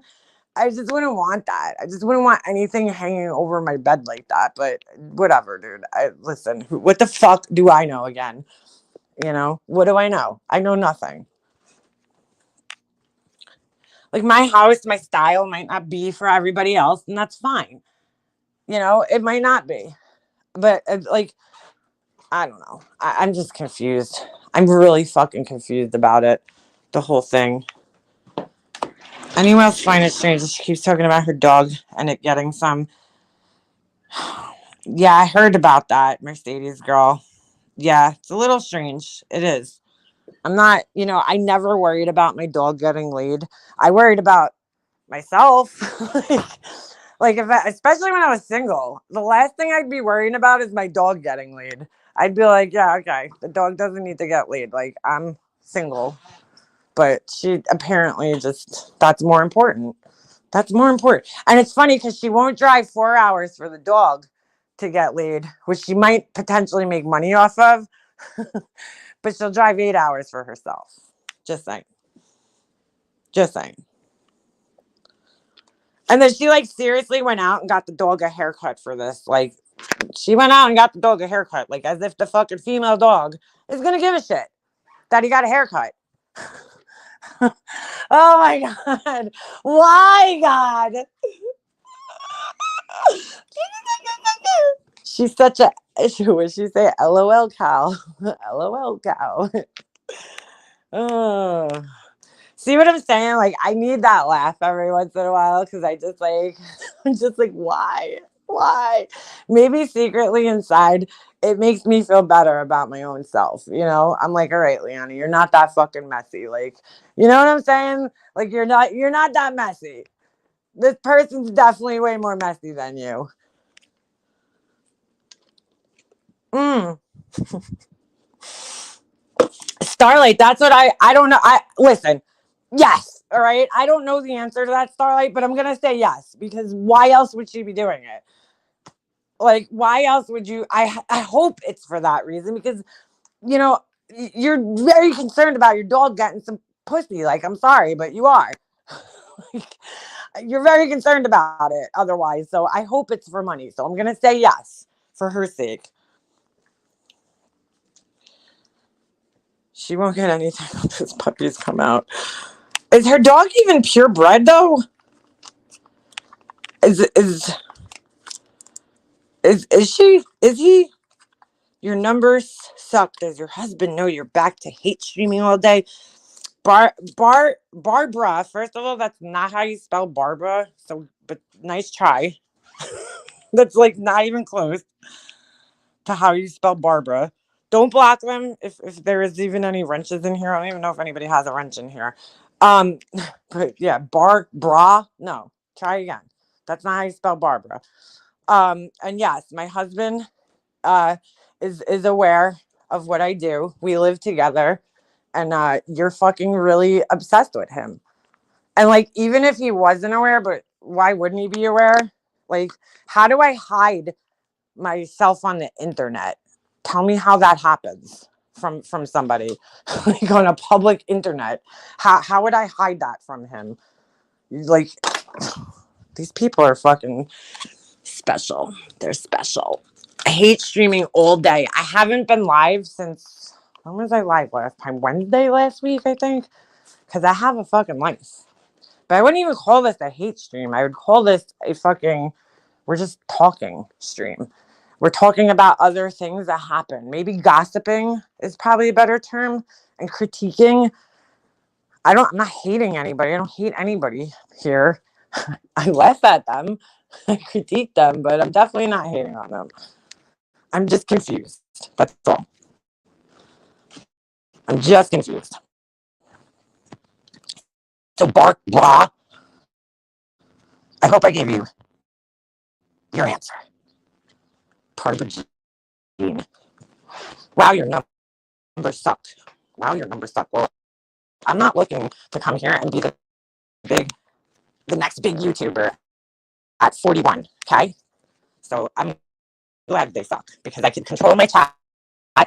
The most important thing to me in the world is never having to put slow mode on because I fucking hate slow mode and I would never want to have to do that to my subscribers is put fucking slow mode on. I just, no. I'm roboting. Oh, probably because my phone's about to die. Hold on a second. I should probably plug it in. Give me a moment here. Because I forgot to charge it last night. Ugh. Where is my charger? Hold on.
All right, I'm back. My phone literally fucking died as I plugged it into the thing. So we're back. Anyway, all right. I'm trying to get my laptop up so I don't have to sit here tethered to my fucking uh, phone all day here. These people are so stupid. Like, seriously, I just come up with something new to say when you come in here. Like, the thing with my husband is, like, so old, okay? And the other fucking, the numbers thing, come on, dude. Seriously, you really fucking think I care? If I cared, I wouldn't go live. I wouldn't even be live right now because I'd be like, oh my God, I'm so ashamed of my numbers. I don't fucking care, dude. I never have cared. When the fuck have I ever been here for numbers? You sounded like the Decepticons got you. Oh my God. I know. I didn't realize. Totally forgot that I needed to plug my my laptop in. All right. Let me add myself here and then delete my other. Okay. All right. Yeah, that was fun. Sorry about that.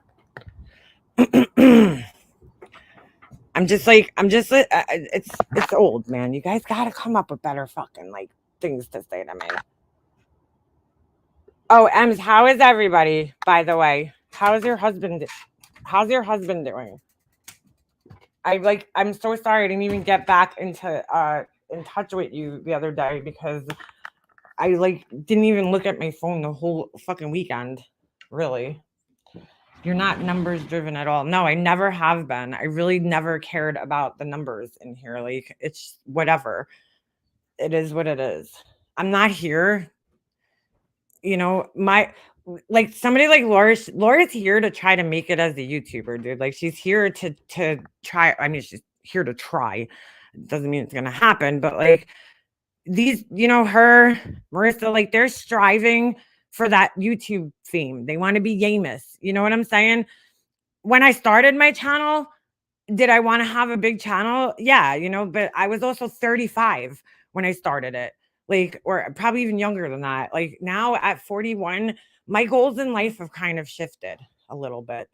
You know, if I wanted to have a big channel, I certainly wouldn't be doing what I'm doing. I would, try to focus on a topic or a subject and really, make that my channel. I'm not going to sit here just live streaming talking shit, like that's not going to get you to have a big channel, and I know that. So um not worried about my numbers, really. Says more about them than you. They apparently care more about your numbers. Yeah, Nana, it's weird. Which is funny because like the person who's probably writing that probably don't even get like 12 people in a stream if they went live. But then they're gonna talk about somebody else's numbers. Like, dude, 100 people is fine to me. If there were 30 people in here, I wouldn't care. If there was 40 people in here, I wouldn't care. It's not about that for me. Like, it's just not. Yes, Herbie, it was my birthday this past Saturday. Thank you. I appreciate that. Yeah, I have chill streams. Who's a fat fuck about numbers? The people who care about numbers are struggling as YouTube. It will never be that focused. Right. Your life on real things. Too old to be playing the game you can't play. Exactly, Angel. Like, I'm not, like, I don't know. I'm not here to survive off of YouTube. I'm not here to make money off of it, survive. Like, I have a house. I'm already surviving, dude, without YouTube. This isn't my job. You know what I'm saying? Yeah, my channel's monetized. Do I make a little bit of money? Thank you, Kimmy. How you doing, by the way? Oh, thank you. Thank you, Sonia. But it's like, that's not the reason that I'm here. It's just not. I don't care. Don't care.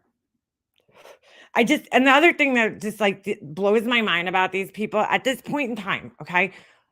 How the fuck could you sit there and complain that when people are doing something on a public platform, other people are critiquing it? Like, how do you have the balls to seriously come on YouTube, share shit about your life, your personal life, and all this shit, and then get upset when people are like, have something to say about it? Like, that blows my fucking mind. Seriously, it really does.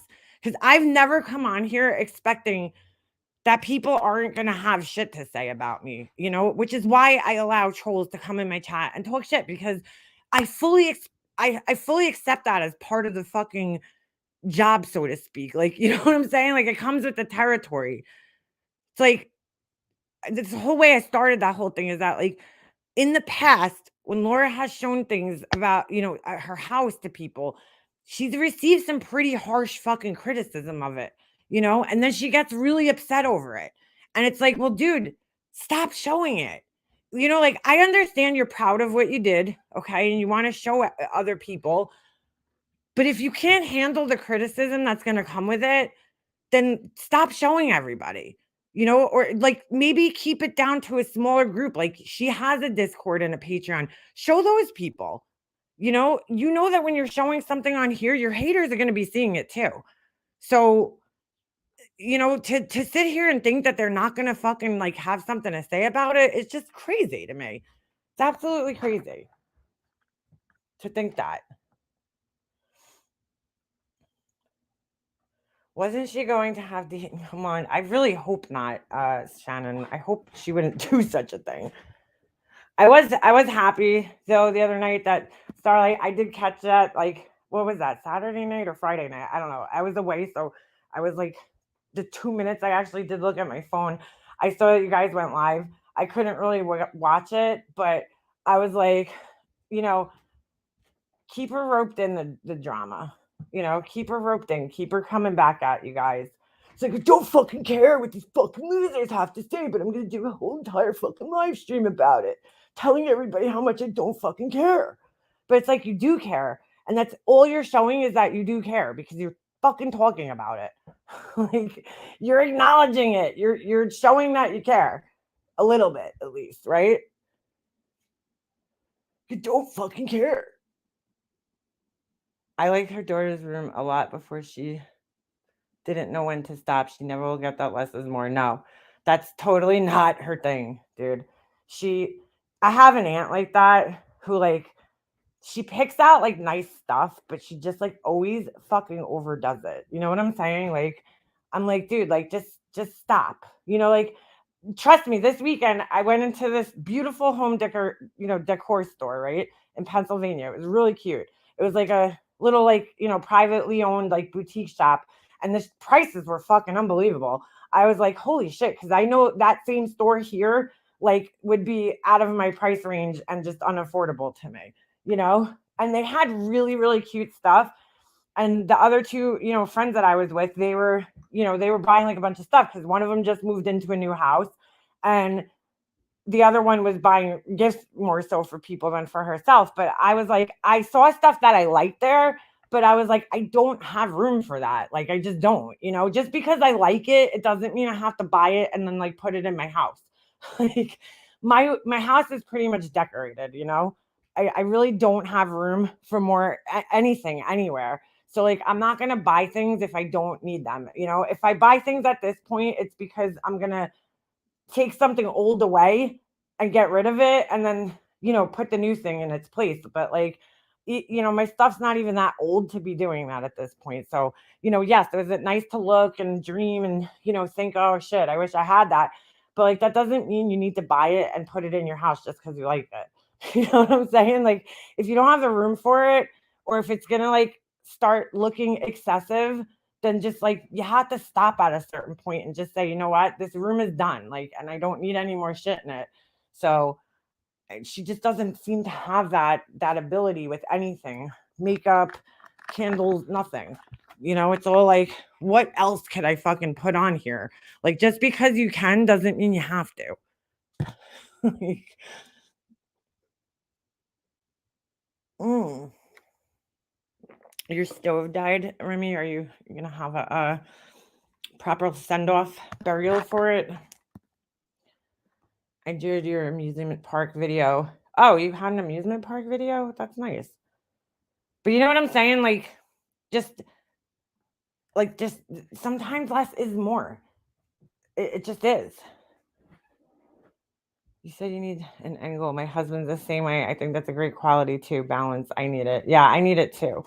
You want to you want Laura to use moderation. Exactly.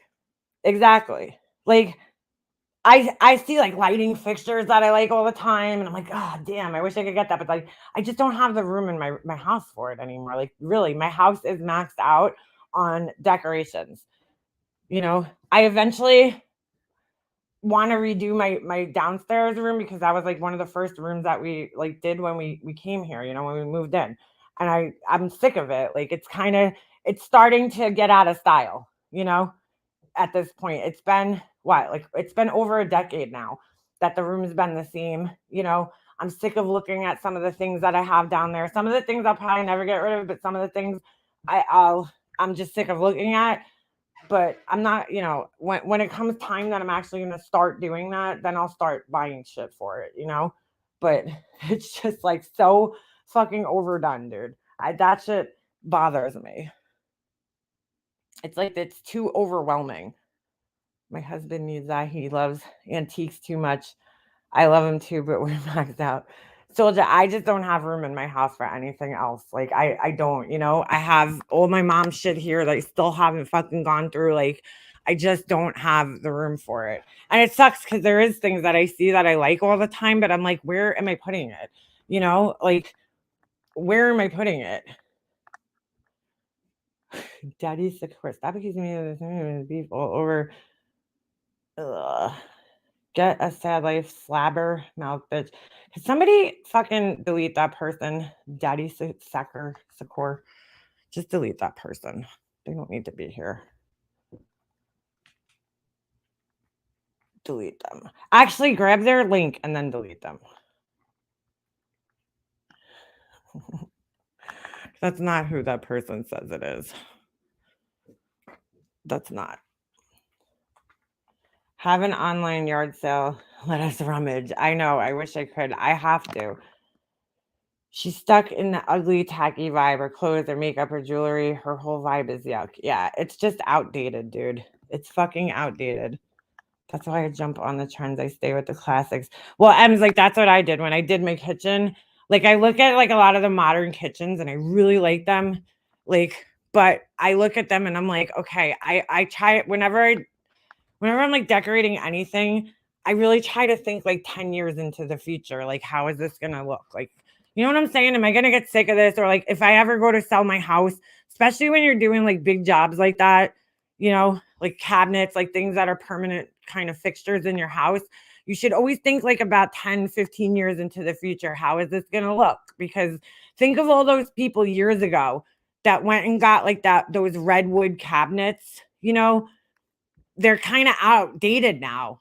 So everybody went and did that, right? Their kitchens at the time. And now it's kind of, we're moving into like more, you know, when you go into like Lowe's and stuff and you look at their little kitchens that they have like grays and, you know, white, a lot of white cabinetry.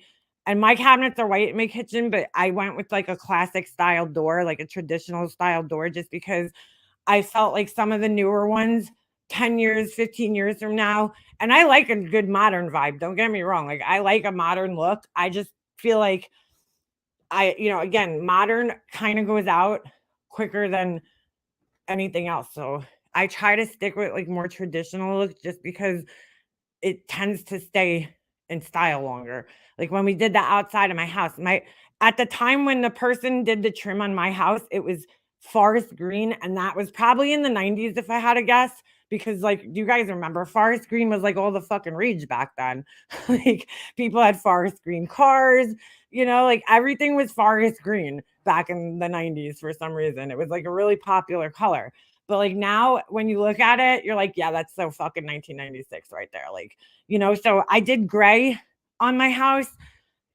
I kept it a neutral color, the accent color, because, you know, 15 years from now, I don't feel like gray is going to be like, oh my God, your house is gray. Like it doesn't really go out of style. Like, for instance, my mom, when she did her house, she did it like this neutral kind of beige color, and it's still in style. Like I still see people doing it. She did our house in the 90s.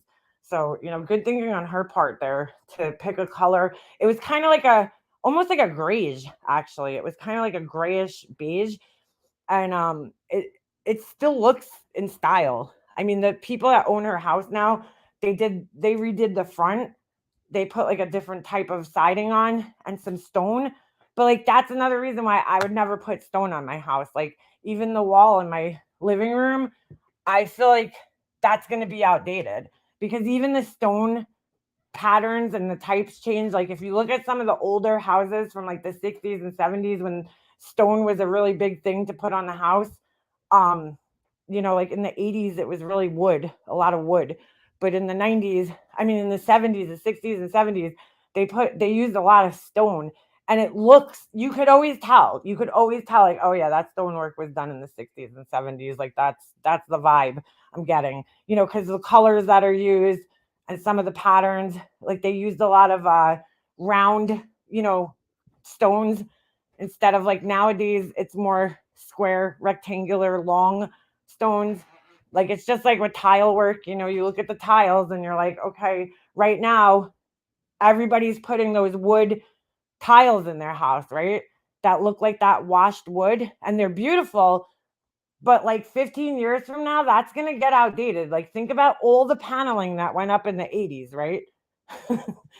Nobody wants that shit anymore. It looked cool in the 80s, you know? My whole fucking house was paneling in the 80s. Every room had paneling on the walls, and that was the jam back then. I don't know why. I never thought it looked good, to be quite honest with you, but I mean that was the shit back in the day, was to have that like paneling look. I don't fucking know who invented that shit, but it was bad. But like people are doing that now. they're putting like shiplap walls up and shit. Like that shit's not gonna be in style in 15 years. It looks awesome. I love the look of it. But me personally, I'm scared that 15, 20 years from now, it's gonna look really outdated. It's gonna be like, your house is so 2021. Like it's so 2021.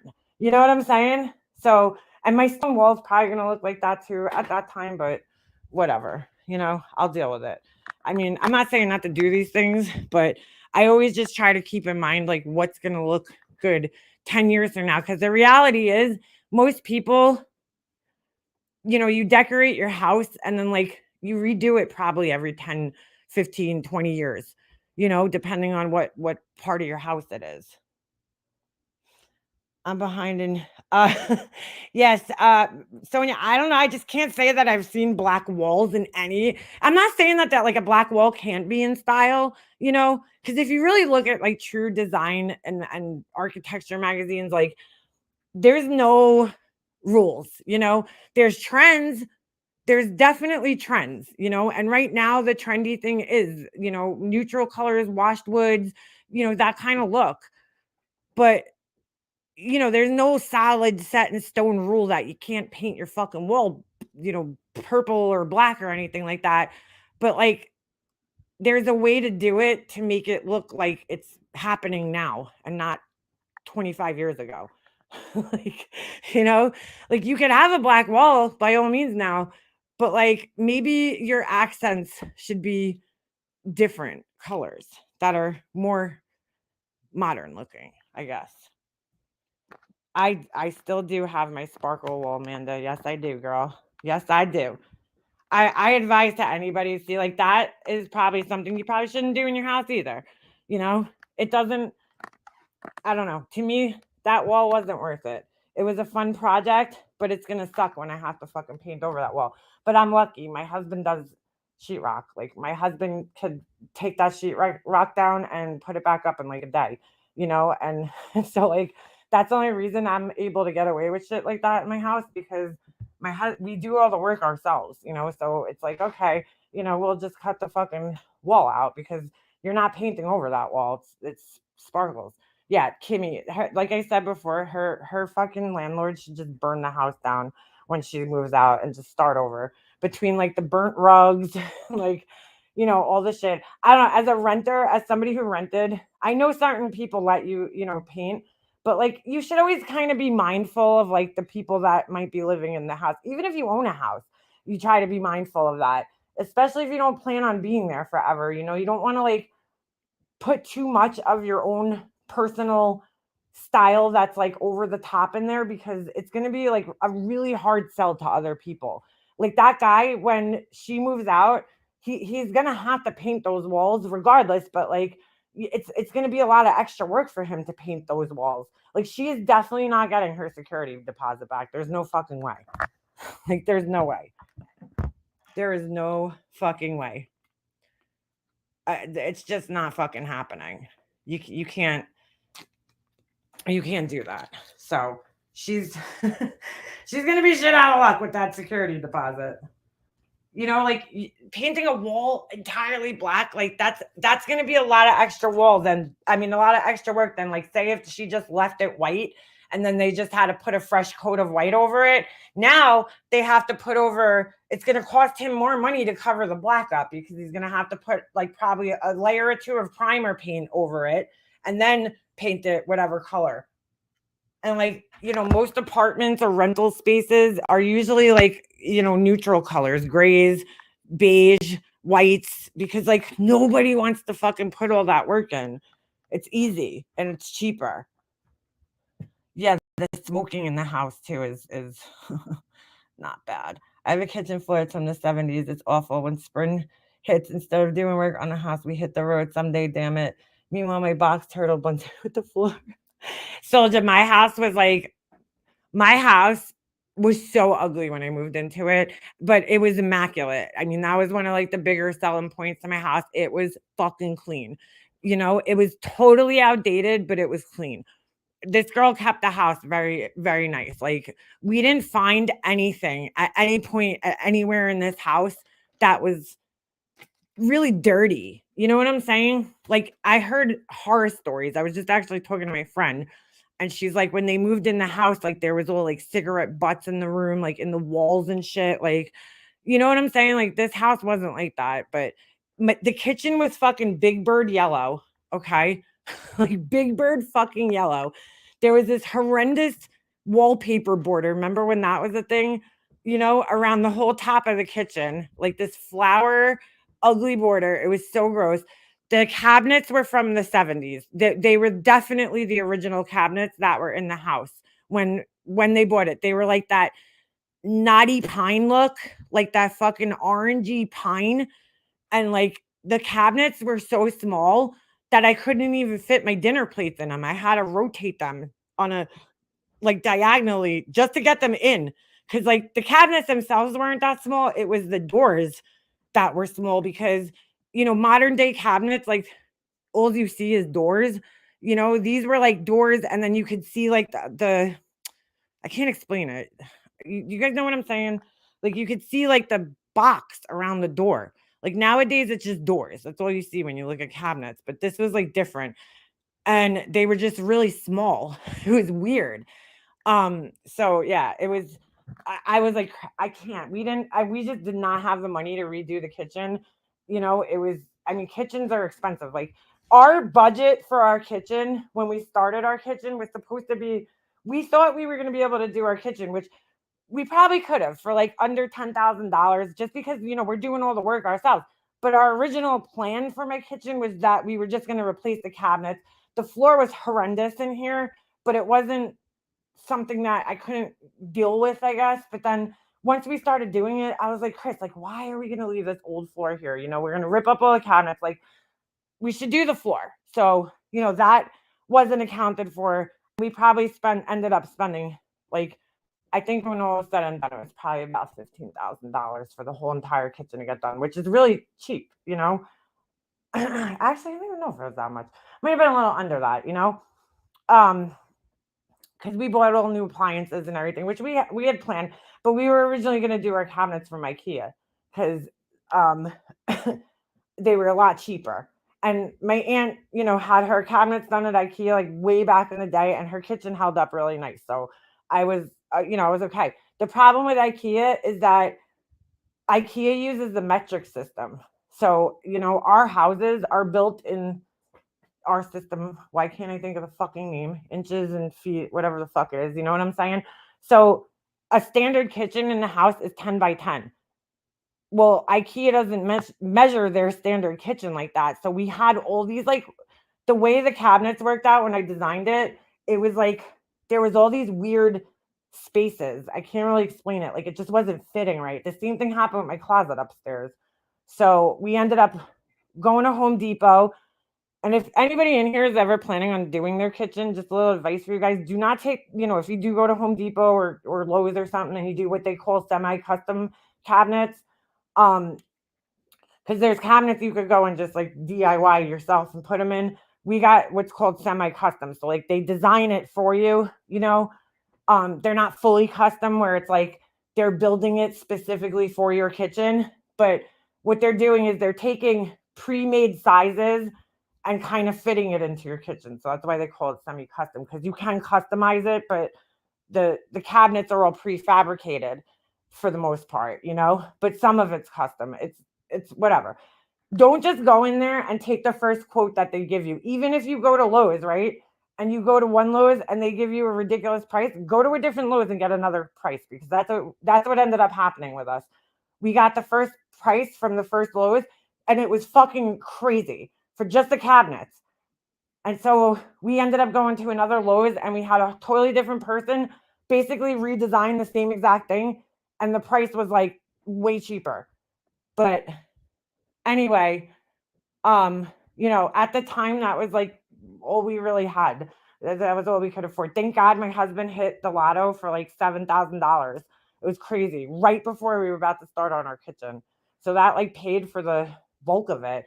I think it might have been, I'm trying to think. It was like around 10 to maybe 15 grand that we did our whole entire kitchen for. That's like floors, appliances, and cabinets and countertops. I really don't the other part of my kitchen that I hate is my countertops, but oh, and the backsplash. You know, that was another thing that we went way over budget on because, you know, I wanted the backsplash around the whole fucking window instead of just like just the backsplash. So anyway, who's kissing Laura's ass? Who's in here? But anyway, I don't even know where the fuck I was going. Make a mess of rotten teeth. Hey, get your like oh my god. Hey, get your obsession with Molly. This is definitely one of Laura's people. They're fucking obsessed with my teeth. It might even be her herself. Hey, get content. Your obsession with Laura, Molly, and Laura is pretty sad and embarrassing. Go do your monkey channel. You're hated over there too. You are a troublemaking hoe. Okay. Have a nice day. Thanks. Thanks. Interesting, though, to say the least. Anyway, so fucking what do you call it? Yeah, just anyway, my kitchen's, you know, I'm happy with it, but if I could change things, I would. One thing I wanted to have, one thing that they didn't have, this always fucking happens to me when I'm redoing something, right? Nowadays, they have a variety of stainless steel that you could pick from. When I did my kitchen, they only had the just stainless steel. And this was only like fucking what, 7 years ago? Now they have like the darker gray stainless steel, and I so wish they had that when I was doing my kitchen because I think I would have liked that a lot better. They really didn't have that. When I had mine, it was like white appliances. They were still like on the tail end of like black. Cause like, do you see black refrigerators anymore? No, not really. You see like only stainless steel. I want the fucking, I don't know if you guys have ever seen this refrigerator, but I fucking want this thing so bad, but it's so expensive. It has like a giant iPad on it. Have you guys ever seen that one? Like that thing's sick because it's not, first of all, it's sick because you could be at the grocery store and you could fucking turn the camera on inside your fridge and it actually shows you what's in your fridge. So like because I can't tell you, I'm sure this has happened to every single woman in here and man, you go to like the fucking store and you're like, "Shit, do we need butter?" You know, like and then you call your house and your husband doesn't answer his phone and you're like, "Ah," you know, not that butter is that expensive, but like whatever. You know what I'm saying? Like you just want to know, do we have eggs? Like I don't want to buy more eggs than I need because I'm going to end up throwing them out. Like, you know what I'm saying? So, that's a pretty cool feature, but I also like that it has like the fucking, you know, iPad on it so it has like a full calendar. You know, if you have kids, you could put all your shit in there, everything. You know, your grocery list, but you know, you could put everything in there. I fucking want that thing so bad. Most LEDs hurt my eyes. Katja, you know when they hurt my eyes when I'm driving. I don't know. I can't stand some of the LED lights. Like the what brand was it? I think they've changed it. I believe it was Cadillac. I don't know. Cadillac. I think it was Cadillac. They use these really fucking weird LEDs that used to fucking bug my eyes out. It is Cadillac. When I'm behind them on their brake lights, they like shake. I don't know if anybody else has ever noticed this, but they like seriously bug my eyes out.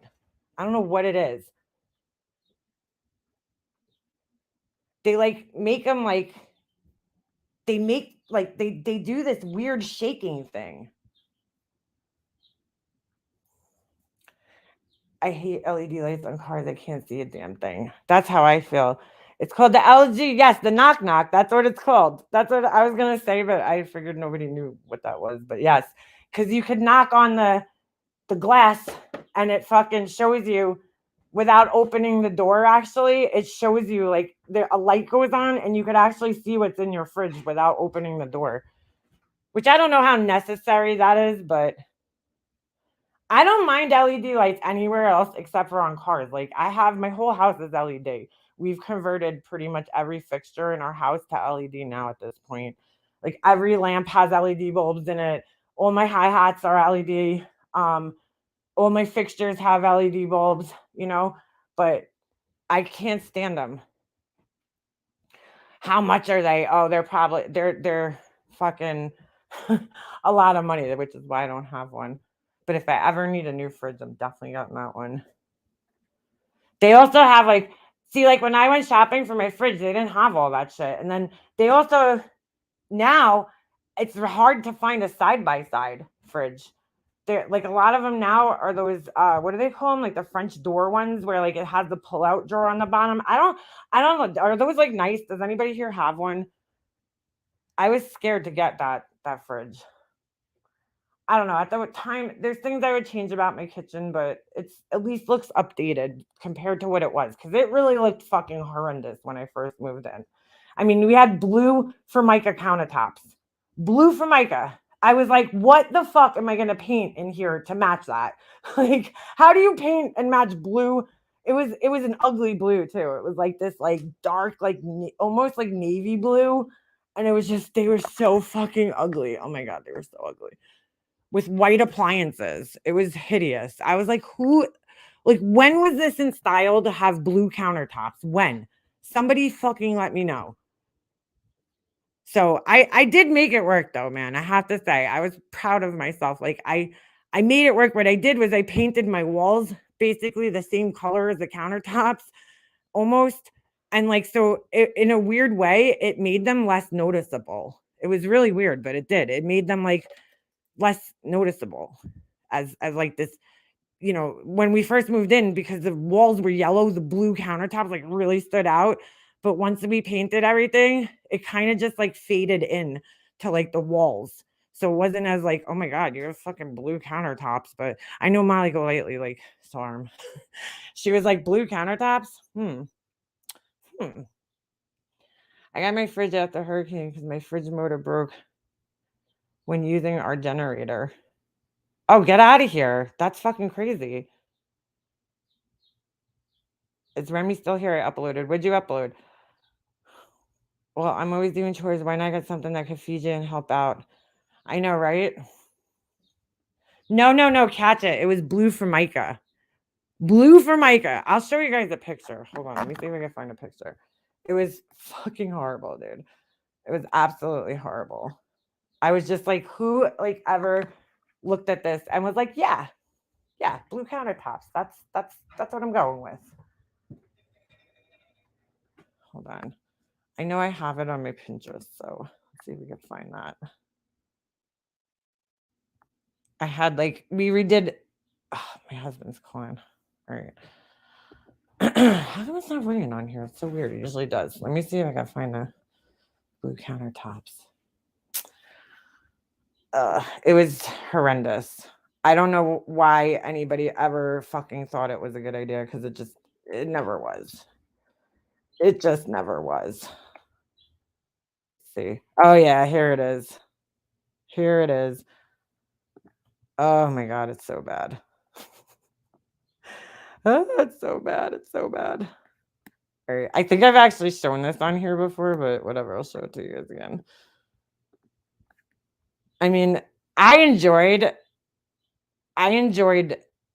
repainting the cabinets and stuff. Like, I got to be honest with you, redoing my kitchen the first time when we first moved in, we couldn't afford anything, was a hell of a lot more fun than when we redid it the second time. Like, because like the first time it was like, I didn't care as much. You know what I'm saying? Like, I was like, all right, I'm going to paint the cabinets. And it was just so much more fun for me. The second time was so stressful because I'm like, oh my God, what if this doesn't look good? You know what I'm saying? Like, we were just like kind of fixing it up the first time. Like, it didn't stress me out. The second time was like, oh my God, this is so fucking stressful. Like, it's just so stressful because you just don't know what's going to look right together ever. All right, hold on. I gotta get Soldier's photo. All right, so this was like our sink area, but like, I don't know. That's probably like the worst picture ever. You could kind of see the yellow, but like, look at the color of the cabinets. It was, oh my God, it was so bad. It was so bad. And we painted the cabinets, which was, it was necessary. Let me see if I can find that. Where's that other picture? Oh, okay. Here, I should have showed you guys this one. Like, look at that. Like, what the fuck? Like, what the fuck were they thinking? The girl that lived in this house, God rest her soul, but like, I think she was more, I think she was like way more into the outside than she was, on the inside, which I understand. Some people are like that. My parents were kind of like that. Like they'd rather like put the money into like the outside of the house and the yard. But like I'm the opposite of that. Like I feel like put the money on the inside of the house because that's the part that you're fucking living in.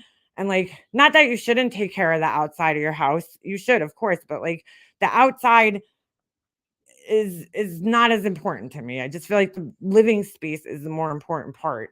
So like this was not it, okay? This was not it.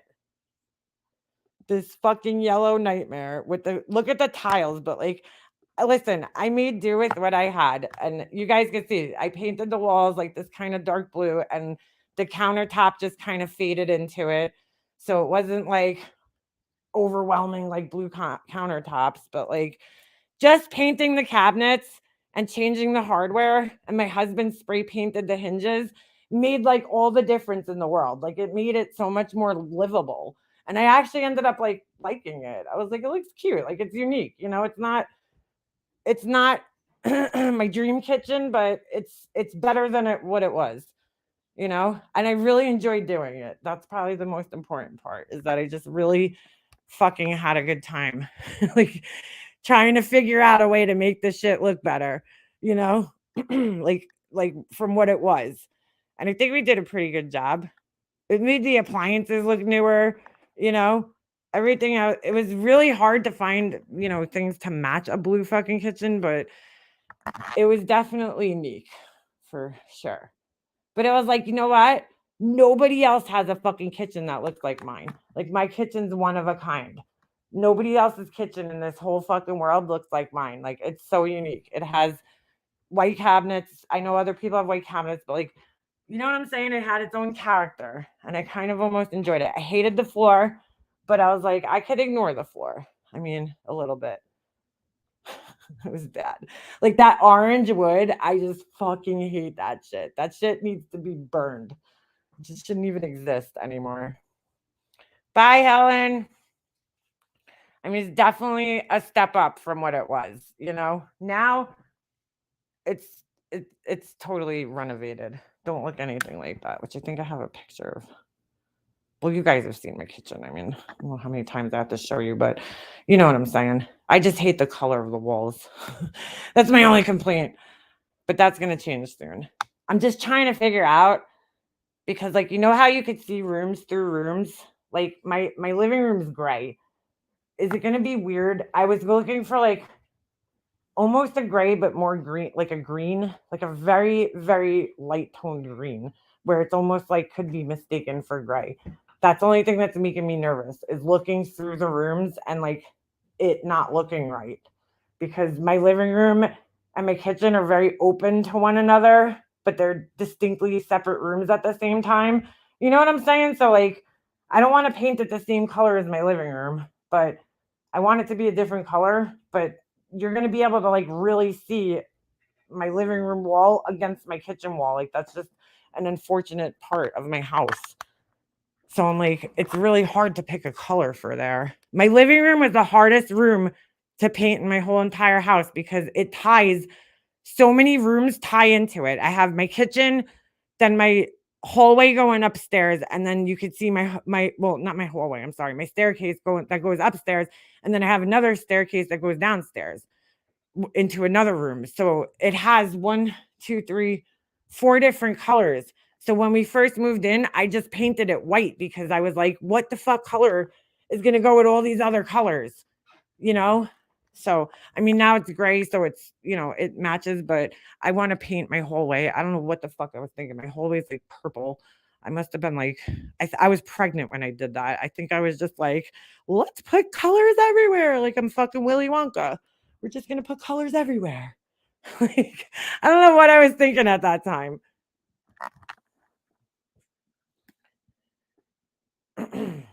But now I want to repaint it. Just something neutral. Like all my rooms upstairs, my bathroom, everything's neutral colored. I have taupe and then grayish or some shit in my office. Keeping it neutral, which is hard for me. But years ago, that like color thing was in. It was a thing to have like bright colors in your house. Now, not so much. Not so much. Everybody's houses are white. Like everybody's houses are fucking just white nowadays, it seems.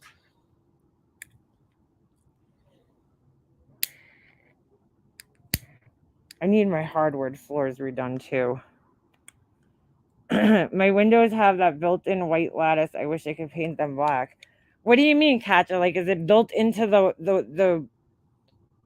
Is it built into the glass?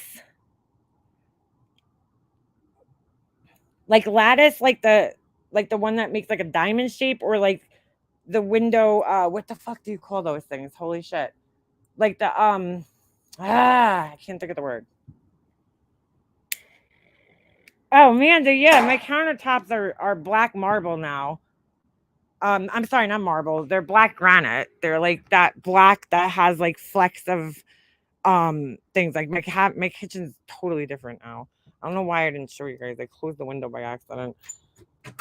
But yeah, it's like totally brand new. Everything's brand new. I mean, my cabinets, my sink, I have all new appliances, everything.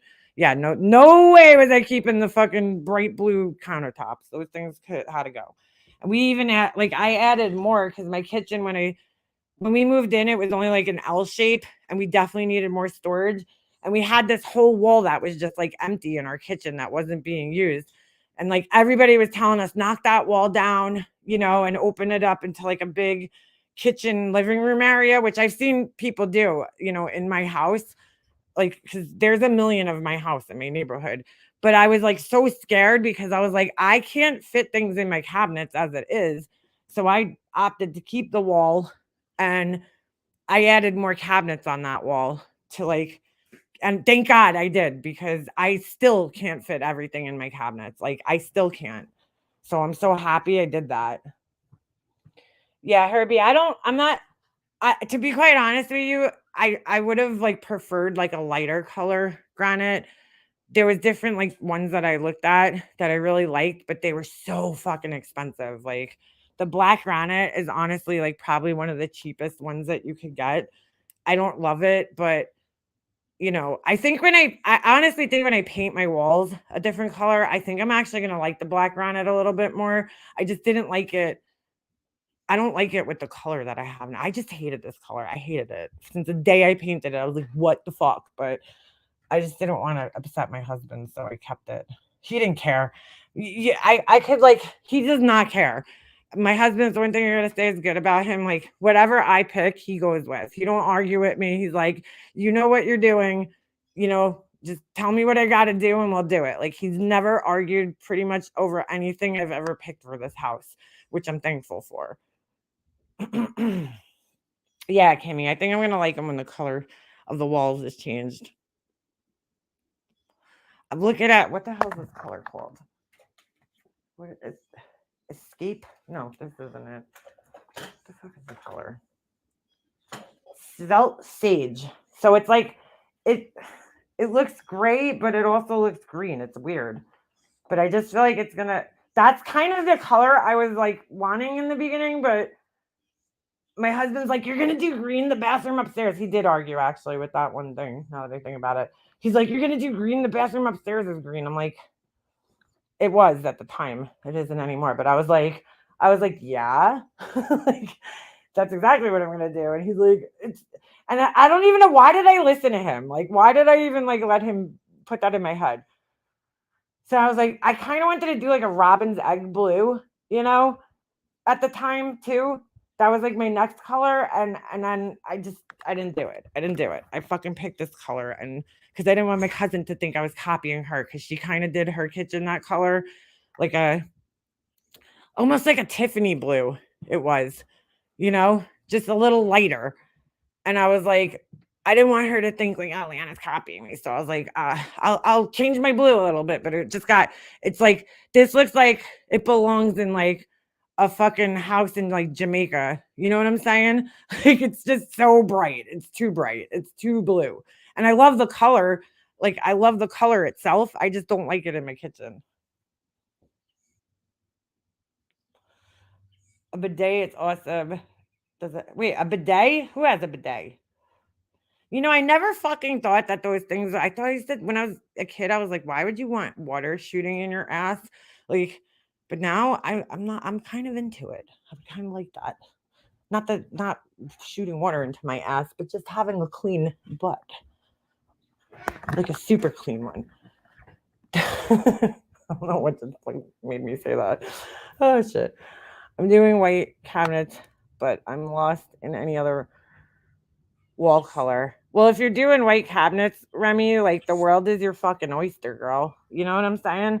The world is your fucking oyster. It's not the cabinets you necessarily have to match, it's the flooring and shit that you kind of have to really take into consideration, and the countertops when you're painting your kitchen.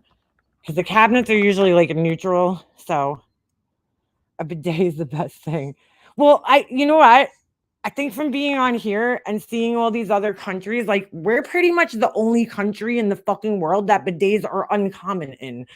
Like every other bathroom in the world pretty much standardly comes with one in their bathroom. Like everybody uses them. So like Americans, we have the dirtiest asses in the country. We really do.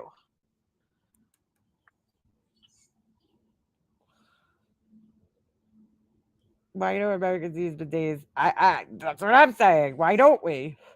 I really never even would have considered one until COVID happened and like people are running out of toilet paper. And then I really thought to myself, well, it does make sense to have one of those. Like it really does make sense because it's like it's cleaning, like really cleaning you after you use the bathroom. Bidet and night. Fill that window with plants, please. Yeah, girl. I love my plants. That's the one thing about my kitchen that I love is my little greenhouse window. I have a little greenhouse window and I have just all plants in there. I love it. Even though it's not appropriately placed on my house, I still love it because it really should be on, I think it should be on the east or west of the house. And mine's like, because of the way my house is facing, I think it's on like the south. So it really doesn't get like sun because of the way my house is built. So it's not really doing what it's supposed to do, but I still love it. I just love the look of it and I love having the plants out there. I would never change that for the world. And when it rains, I see like the rain running down like the diagonal window on the top. I don't know. I just really enjoy it. It's a nice thing to have. It's like one of those things that like you didn't know you wanted until you had it. You're like, you know what? I fucking love this thing. That's what I'm saying. The girl that lived here, she put so much money into the gardening in this house. Like I was telling my husband, I'm like, you guys know if you go to like the garden center and you buy bulbs, they're kind of expensive. I mean, this girl has hostas out the fucking wazoo over here. I couldn't believe how many hostas there were. In fact, last year I had to dig them up and like I put a thing on Facebook for people to come get them because I was like, I have more hostas than I'll ever fucking need. If you guys don't know what hostas are, I don't know if they're really common down in the south, states, but up here, like in the Northeast, they're very common plants to kind of like everybody has them, just to kind of like fill your flower bed up with something that's like leafy. They just really look, they're mostly grown for their leaves, like the green. And then they have like these long shoots that come out like in the midsummer with these like purple um flowers that are actually I really don't like care for the flower that comes out of it, but it is what it is. They're really used to like edge your garden beds and shit. Feels like you took a shower every time. That's what I'm saying, Herbie. Like that's what I want. I want to feel like I took a shower every time. That's what I want to feel like. They have ones that you could actually hook up to your toilet. Like I've seen them in the store because I had to buy a new toilet seat recently because I bought one years ago and like every time I sat on it, it like slid over. It was so fucking annoying. You ever do that to yourself? Like you buy something and then like you just deal with it for like years for no reason. Like I didn't have to deal with that. I could have just went and got a different toilet seat because they're really not that expensive. But I just was being lazy and like didn't feel like dealing it. And finally, like last like 2 weeks ago, I was like, I need a new toilet seat. Like I'm going to buy this thing. I'm going to buy it. And I finally did. And now no more sliding. Because every time I would sit down on my toilet, my heart would literally like jump into my fucking throat because the toilet seat slid over just a little bit. Like, and I'd have that like, oh shit, I'm gonna fucking bash my head on the counter moment for a second. Why did I put myself through that for like 3 years for no reason? Like, I didn't have to put myself through that every time I went to the bathroom. Why did I do that to myself? I don't use toilet paper. I shower every time. I'm anal about cleanliness. That then you would benefit from a bidet, my friend. Like, you need to go fucking get that stat, and you could hook it up right behind your toilet if you're good with those you know plumbing tool things. The other thing I did was my husband. I did your guys' husbands do this? You ask them to fix something and they end up fucking breaking it. Because my husband loves doing this. I'm like, could you? My drain was like clogged in my kitchen sink because God knows what falls in there between my makeup and my hair and all the shit that goes in there. I'm like, could you clean the drain out? Because I'm just grossed out by drains, dude. Like, I don't want to know what's in there. Just take it out and let me know later. He takes it out and he fucking breaks the thing off. And of course, we don't have the type of drain in my bathroom that like you could go find the part at Lowe's. They don't have it. So I was like, oh my God, why do I ask you to do these things? Why? So I had to get what was that thing called? The tub shroom.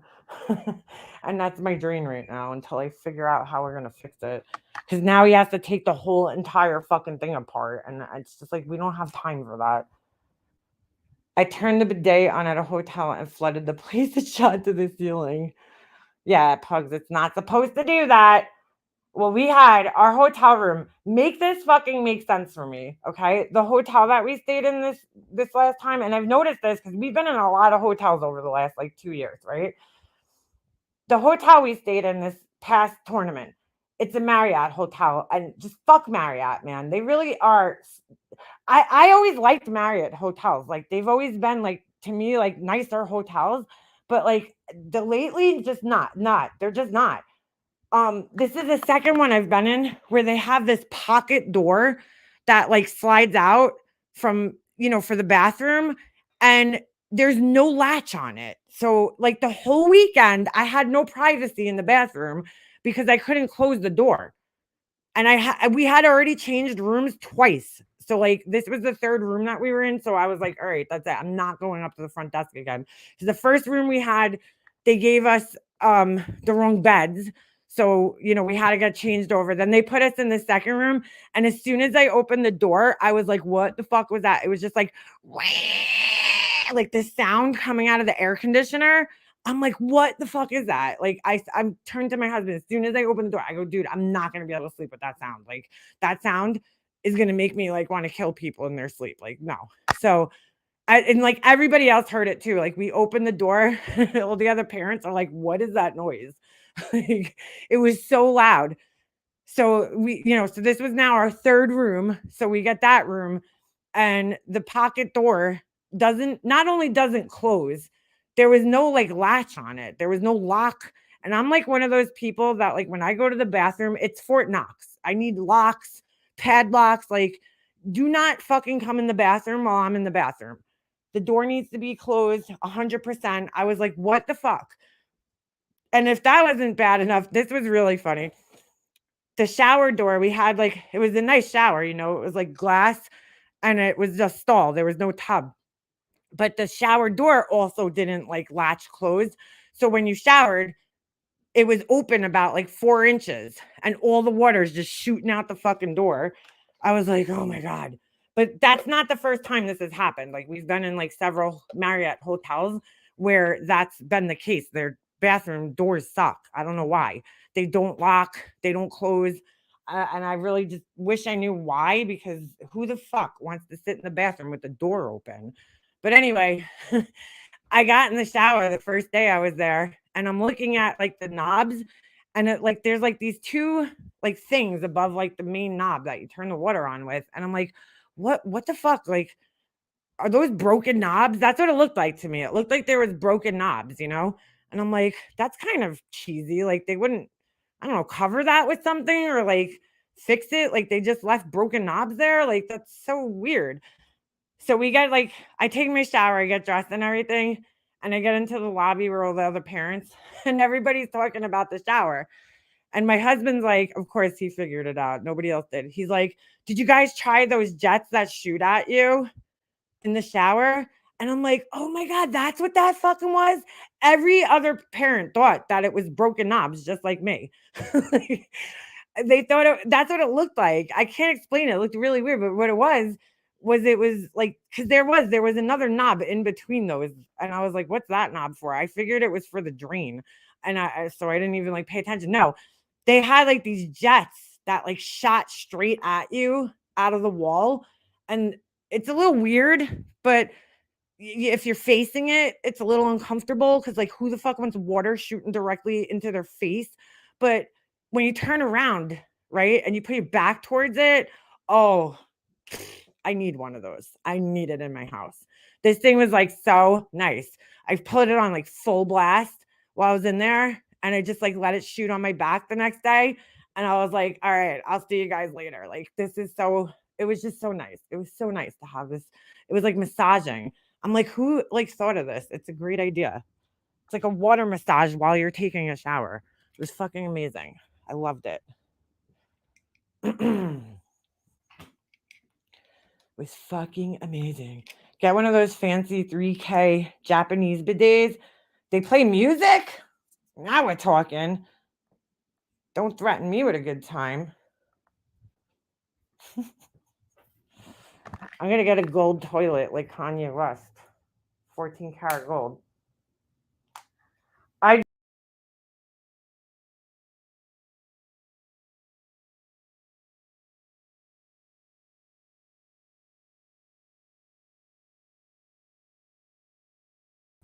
Sorry, I don't know what just happened. I think my internet like fucking blipped out for a second. I am behind in chat. I think my internet like just like totally cut out. That was so fucking weird. It just all of a sudden like my page refreshed. All right, let's see. Oh, I know what's gonna happen as soon as I try to play this. Let me see if this happens. Because it usually fucks my sound up, but we'll see. Unlock a new way to earn money with channel ship memberships. Yes, thank you for reminding me. Kim Kardashian house. Oh, here it is. I'll show you guys. I know it's gonna fuck with my sound, but whatever. Her house is so, I don't know. It's so plain to me. All right. Hold on a second. I don't necessarily know if you need to hear this. Oh, this is so weird. How come it's starting this far back? Oh, maybe it goes back. She's gorgeous. I'm sorry if you don't think so. 1988, and there's my hair. And I love her dress. All right, here's her house, which is fucking huge, but like, Hey Vogue, it's Kim. Look how much white. Her house is too white. A few things have been updated. I've like filled it up with some amazing art and all my favorite things. I can't wait to show you. She doesn't show her whole house, but she shows like a good, you know. We're in she shows my family kitchen. All right, I don't like her kitchen. Is really minimal. Like that, like she's like, our house is really minimal. No, nah.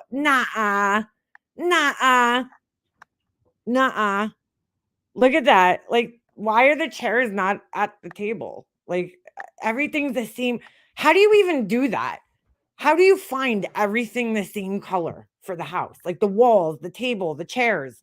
I don't like that. Personally, that's too much of the same color for me. Chaos out in the world that when I come home, I want it to be just really quiet and I want everything to feel calming. It's like I have the playroom filled with clutter, bedrooms. I like her dress though, I do. You'll see it when she starts walking. It's like each kid can have their full. Judith, that's okay. I mean, no, I know that not everybody likes them. I personally like, I don't care so much for their personalities, but I do. I mean, just to be realistic, she's absolutely gorgeous. I mean, there's no denying that. Um, I don't really support them style in and any other taste way. in their bedroom and have so much. I do have to say though, her clothing, like her fashion, I do like. I don't know. I like the way she dresses. Not always, there's times where like when she wore that really bizarre fucking like, outfit to the Met Gala, like it covered her face. Like that's just a little much for me. But like I do normally like her fashion choices. Like I don't know. I like the way she dresses. I like her makeup, Fun, her hair. Main house. Well, her hair is really usually like always the the same. calmness and shocking. Like, look how boring that is. 4 kids hasn't messed up my cream house. She's like, having 4 kids, like, hasn't messed up my cream house because, like, my house is so big that, like, they don't even need to fucking come in the cream side of the house. They could just, like, stay in the color side. Like, that's why. Because, like, if she lived in a normal house with that much cream and had all those kids, her house would definitely be fucked up. There's no question. Do you think those kids are playing in these rooms? No, they're not. Because they have plenty of other rooms to play in. So the first object of my affection is my like she's really out of touch with reality. That just shows you how out of touch with reality is because normal people just would never be able to have a house like this color. daughter North's paintings and drawings. She's a really, really good artist and she loves to paint. She did this about 2 years ago. She does like little paintings. Bullshit. All right, I'm sorry. Her daughter North is I don't know, maybe her daughter North is about the same. I think she's either the same age as my son or a year younger than my son. That's some fucking hefty good painting there for a fucking 8 or 9-year-old. Just saying.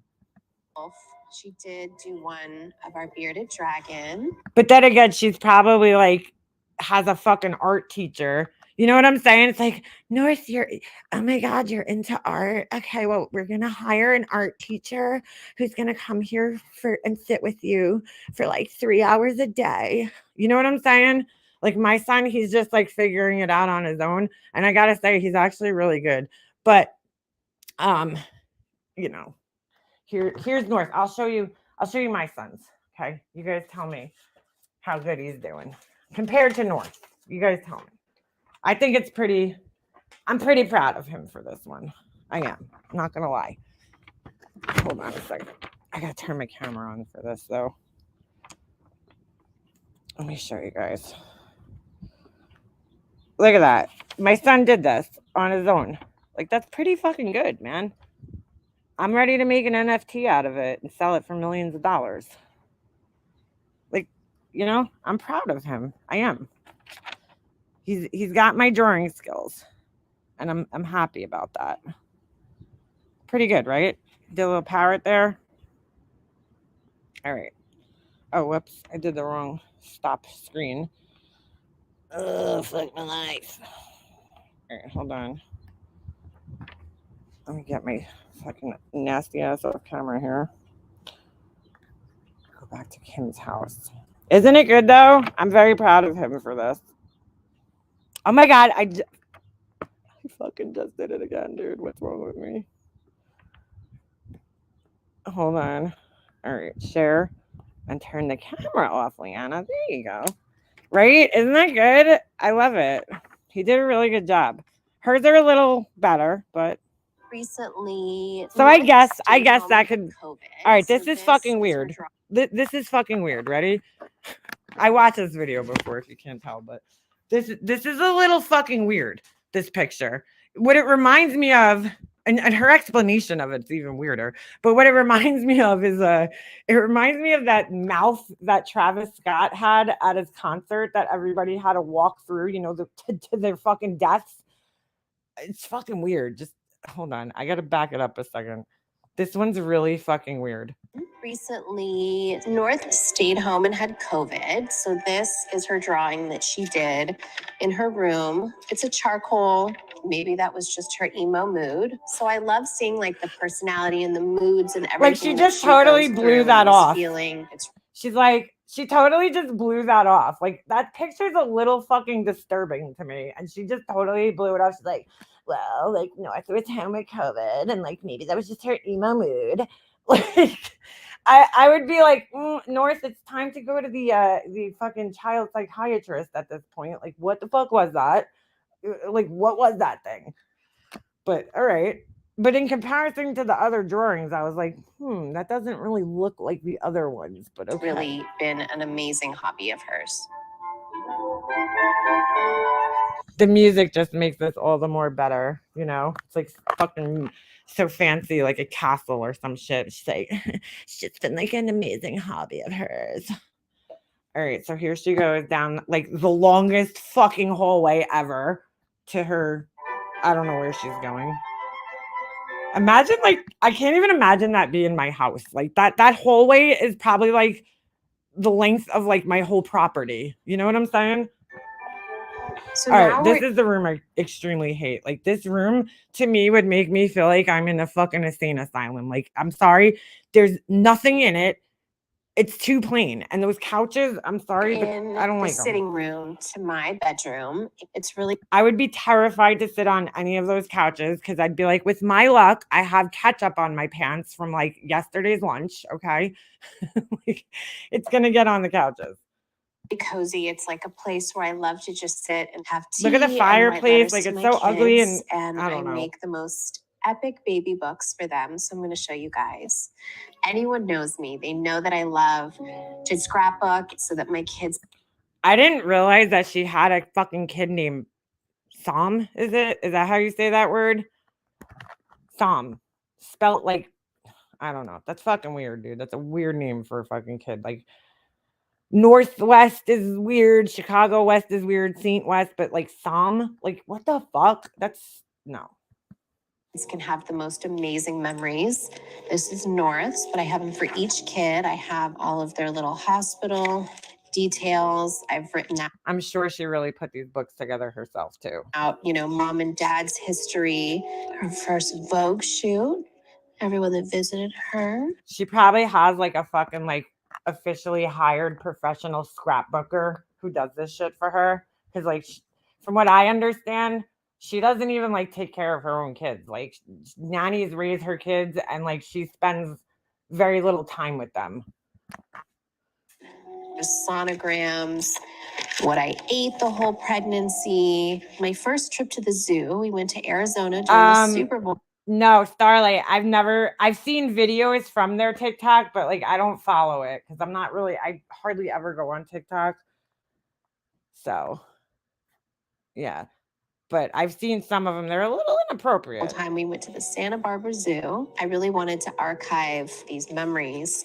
And it's really, really cute. So, I have each kid has their own book, pictures from all their baby showers to how their birth announcement. After this, I want to show you guys the absolute sickest house ever built. Okay. It's actually called The One. It's called the house. And it's the most expensive mansion, I believe, in America. I gotta show you guys this shit because it's sick. It was. So it's like so interesting. You'll see like emojis were such a thing for saints. And I announced him with emojis. Snapchat was such a thing. I guess I'd have to do a TikTok announcement these days. She's like, there's me. I mean, like every picture. Like, this is the baby book. Could we just break this down? This is the baby book. Where the fuck is the baby? There's no pictures of the baby. It's all her. The whole book is her. Look, her taking pictures of herself. A picture of her taking a picture of herself. I'm sorry. She's very narcissistic, Kim Kardashian. I mean, she spends a lot of time photographing herself. And then I write, these long letters. I write a letter to each one of my kids on their birthday. And then I ask this series of questions to each of my kids. Questions like, describe yourself. What are you thankful for? What makes you happy? What makes you sad or angry? What's important to you? Like really fun stuff. And the kids are like, Mom, it like totally makes me angry when I can't express myself in my art. It'll just be so fun when they are older You can see why I love to archive all. Yeah, she only things for my carried 2 kids. babies. They have the best memories, and I'll show you exactly where I got it from. Snapchat was like So such my a mom made thing. this trunk for each of us. It has every single birth date until I'm 10 years old. Now this is cute, okay? Her mom did this for her, and you can just see that there's like a total difference in like the mom's sentiments and hers. Every birthday card that I got from all of my friends and my grandparents and my great grandparents. And she's like, and they're all cream colored to match my house. Like, this is my great grandparents, my grandma MJ's mom and dad. My whole family saw into the future and totally fucking knew that I was gonna have a cream on cream on cream on cream house. And so it's really cool that I just have all of these cards and all of these memories. There's so many things in here. Like this would always.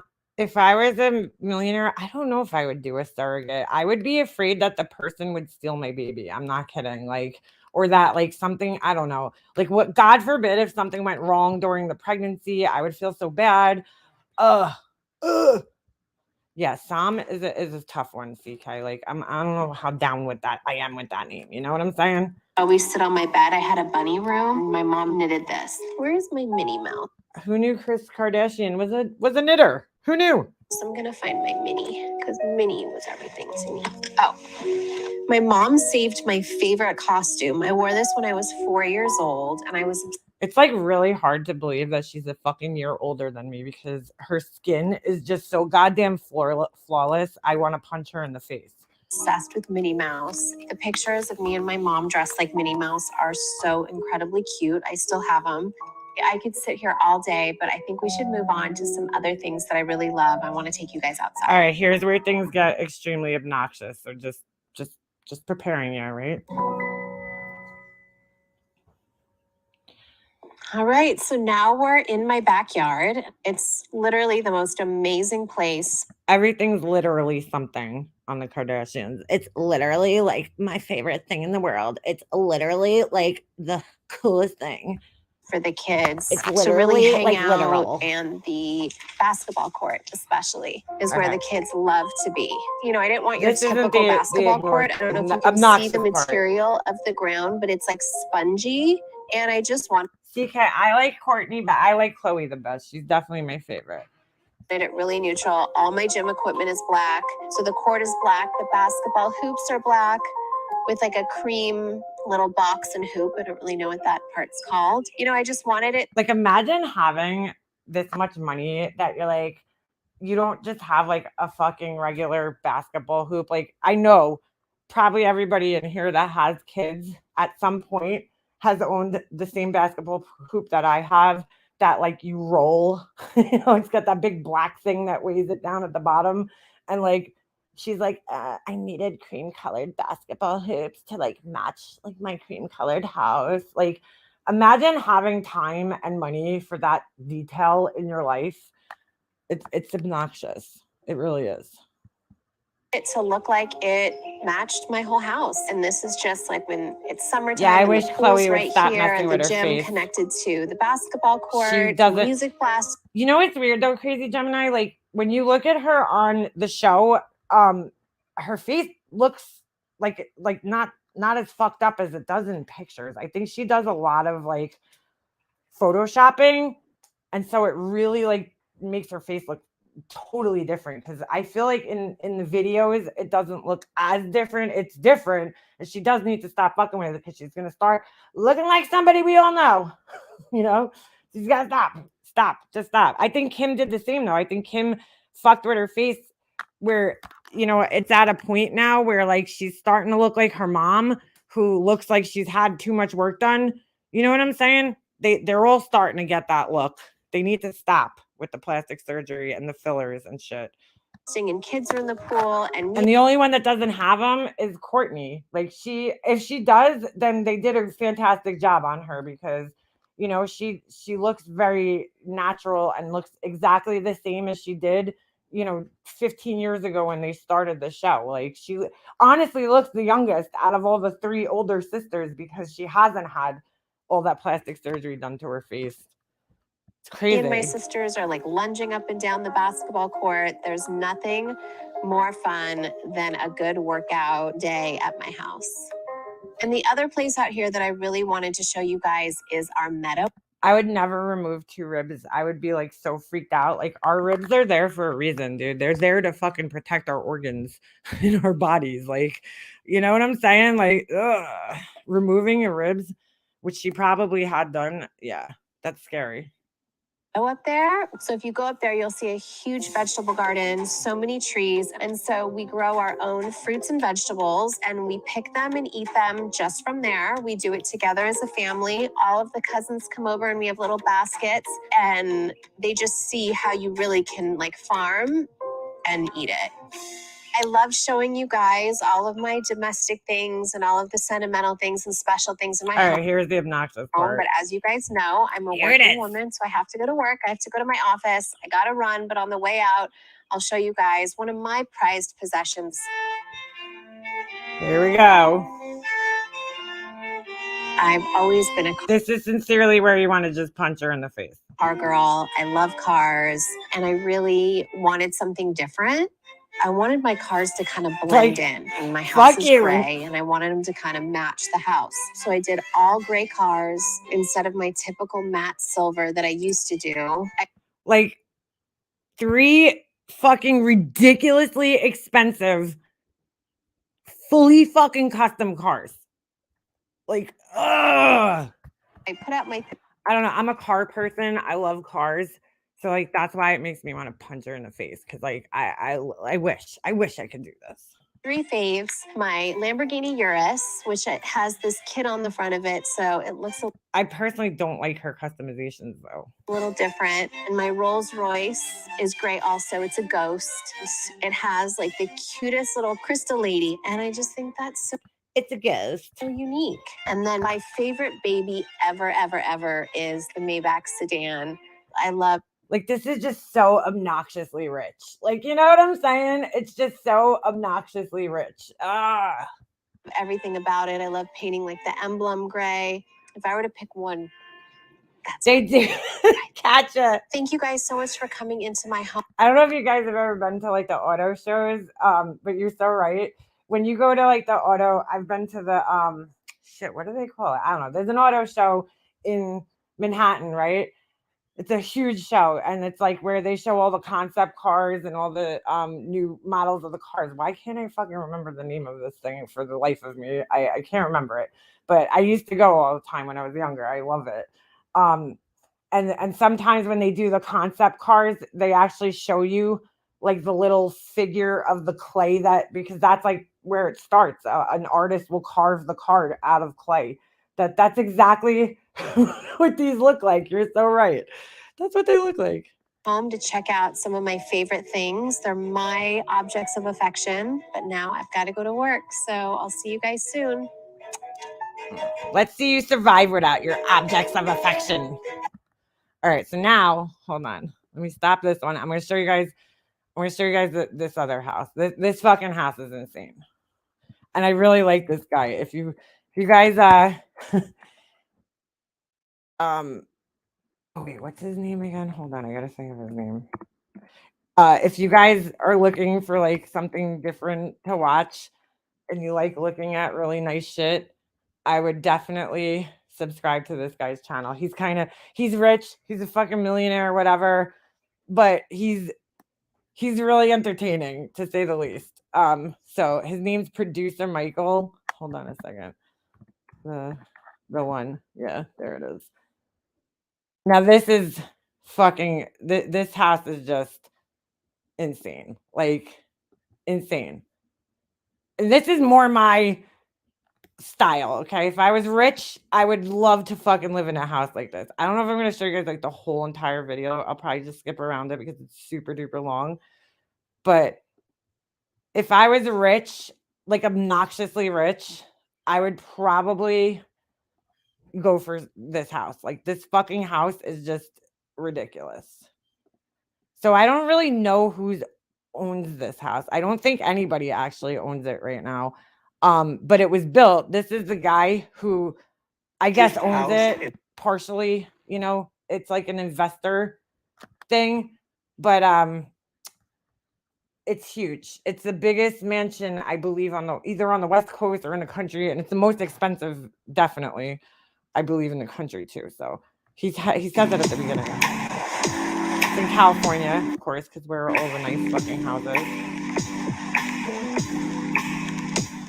right, we'll skip through this part. I'm not going to show you guys the whole entire thing, just like the cool parts, because it's long. Today is the most epic of epic videos.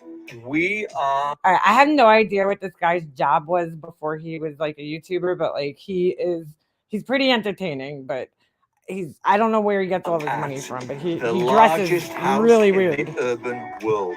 When I say the largest, it is 105,000 square feet. It is called. If you guys can't tell, I like love watching like house videos and shit, so that's why I guess this popped up in my feed, because I watch a lot of like not just house videos, but I also like watching like those tiny houses and the fucking schoolies and the van life, you know, like designs and all that shit, not just the houses, you know.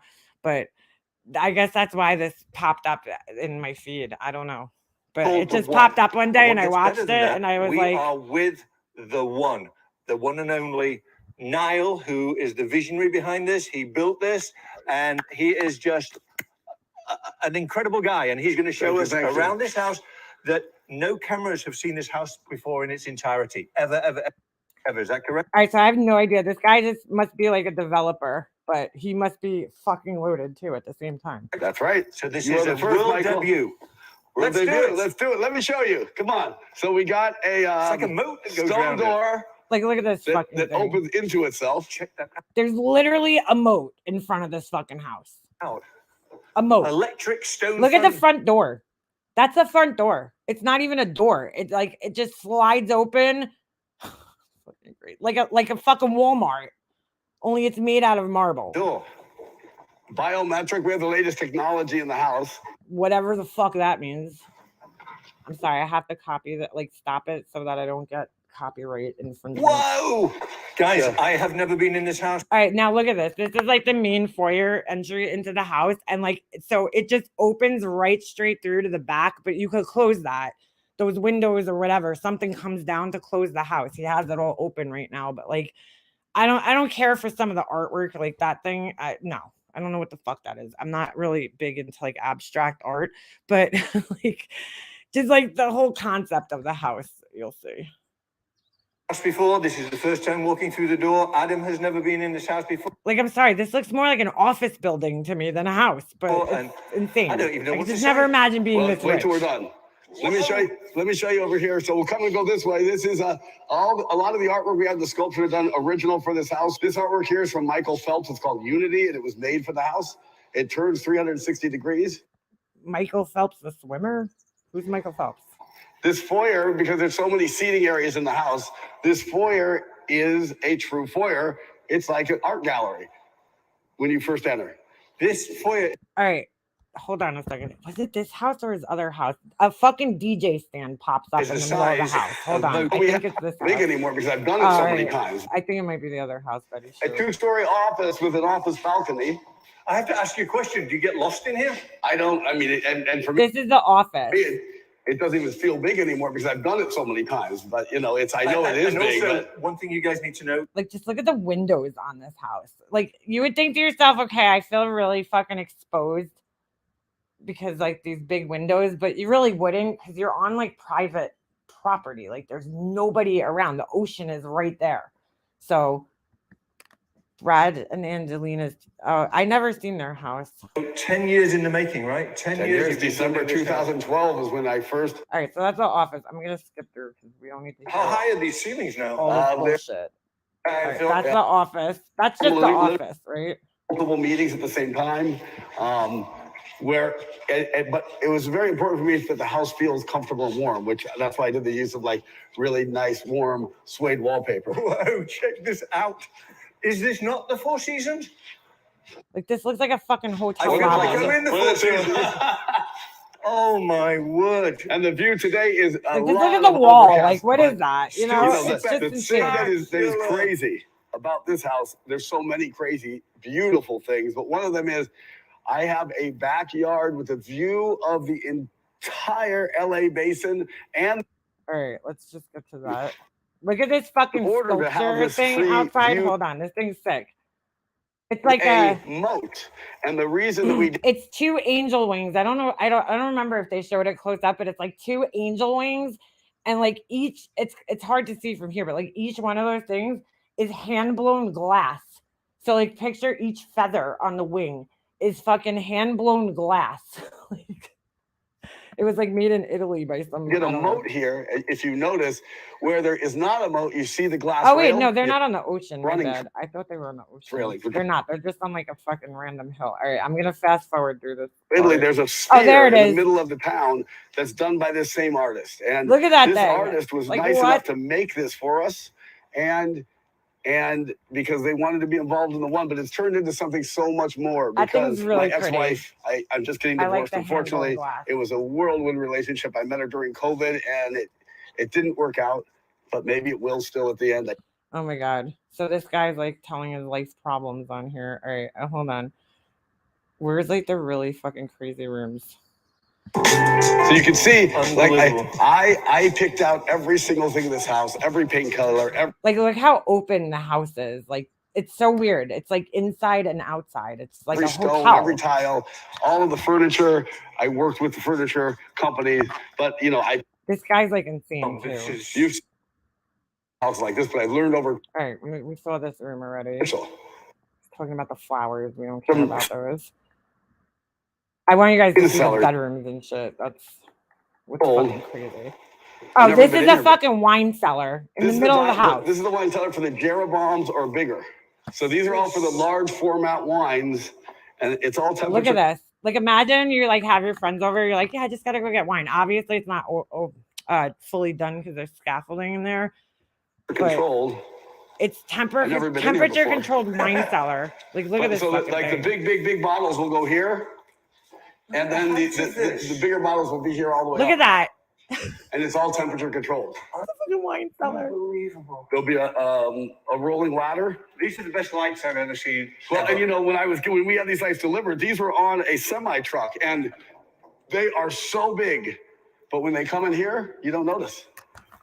I mean, they look big, but you have no idea how big they look when they come. Yeah, they're gigantic. That's like when you see like a traffic light on the ground and you're like, holy shit, those things are like almost as tall as me.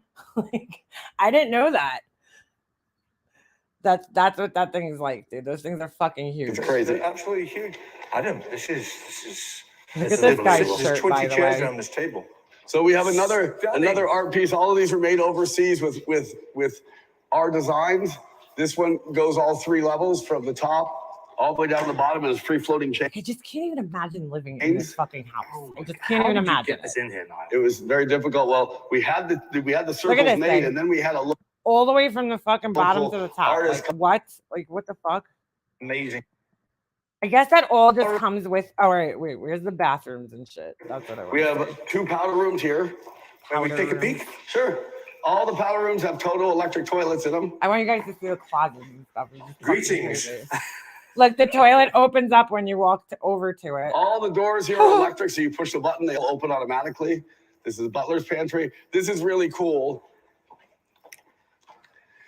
Dude, like the butler's pantry is like nicer than my fucking kitchen. Fantastic. This is really cool. This is the Probably almost bigger than it too. smoking room, the cigar room, and I did special ventilation here. I don't smoke cigars, but Look at this. it I has love all this vintage room. Playboys. I don't know why. I like the vintage Playboy wall. I like that. I mean, I'm not like a big Playboy fan or anything, Wow. but like, I don't know. I just like I like the mixture of the vintage with like the modern look in there, and it's all lit up and shit. So it's pretty cool. Astonishing.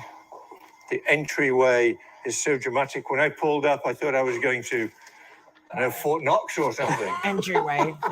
There's like a Niall, little how does it feel balcony to sit to here hang out. now that it's almost complete. Honestly, Yeah. can you cuss? Look, all Make right, you so we'll move on from that. That's like a man room. We Not miss it? really. We'll come back to that. No, down there, there's an entire. It's a bedroom. You want to see every single room? Let's Like, go this down is there. not Is it even is it a big bedroom? imaginable or comprehensible to most of us. Comprehensible. Might as well, right? I was going to say, while Might we're as here- well. 105,000 square feet. Like, But just look I at wanna the say, marble. It's exhausting, but the only thing keeping me going is I have a The whole fucking house, the walls, the floors, everything is like marble. Like, you know how fucking expensive that shit girl is? coming in tomorrow. White so marble. That's making me happy. You'll never find her. Not here. We're not moving in here yet. What is So this? What would you call this room this is here? art gallery. So this has special art lighting that light the art. These are benches that like you would in the gallery. Like, literally, yeah, that's what an art So gallery this could be an office. And guys, he just wanted to All right, there's no art in here. Let's move on to the 5,000. bedrooms. because otherwise you'll be watching for hours on end. Is this a two-part? Oh, yeah, it is two-part. That's right. A Miele forgot. coffee machine in your house. Coffee Oh, machine, here's huh? the kitchen. No one will ever use. Hold on. Is one of the many kitchens. It doesn't even but look we like have a kitchen. A main kitchen at the lower level. So this like is a not the restaurant. main kitchen. No, this is probably no one will ever use. But it does have very cool things like his. All right, really sit and think about that, right? He's like, this is a kitchen that nobody will ever use. So, like, why even fucking have it? That's where these things don't make sense to me. Because I'm like, why would you build an entire kitchen that nobody's even gonna fucking use? Like, that's just a wasteful, I guess. You know what I'm saying? And like, watch what's in the kitchen. It has a top brewer here.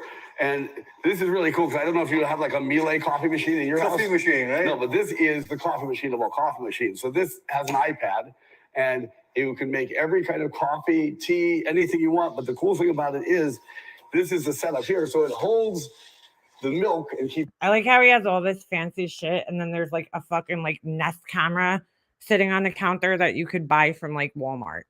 it cold. So you don't have to fill the milk up like in the Miele's, and then it grinds it fresh. So this does everything. You don't have to descale. You don't have to do anything. You just touch on your phone, Talk about a fucking Keurig, huh? cappuccino, and other than having a cup come up, I would love that. Like, I need one of those in my it house. does it all. Guess where we saw one of these, Michael? In your other house.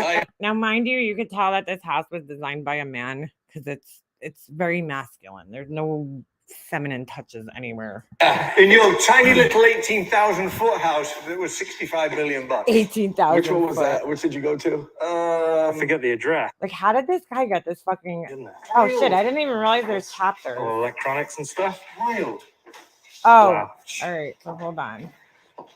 I can only imagine what the kitchen is going to look like that people will use. The family living room. Is that you trying to stay out of the way? So this you will call the family room. Family room and All right, ready? Hold on. We skip this. It's just white with This. couches. And this is There's a how track much of the house would you say this outside. is, Niall? Percentage wise that fucking we're looking track. at. 15, 10. That like imagine like, oh, I'm gonna go out for a jog in the So look at- morning look at and them, like folks. I'm Look at gonna the run running over my track. moat. Oh, you weren't kidding. Yeah, No, there's definitely multiple. that's a real running track. It's Yeah. too much like the Guggenheim. It is, DK. You're so right. You're so right.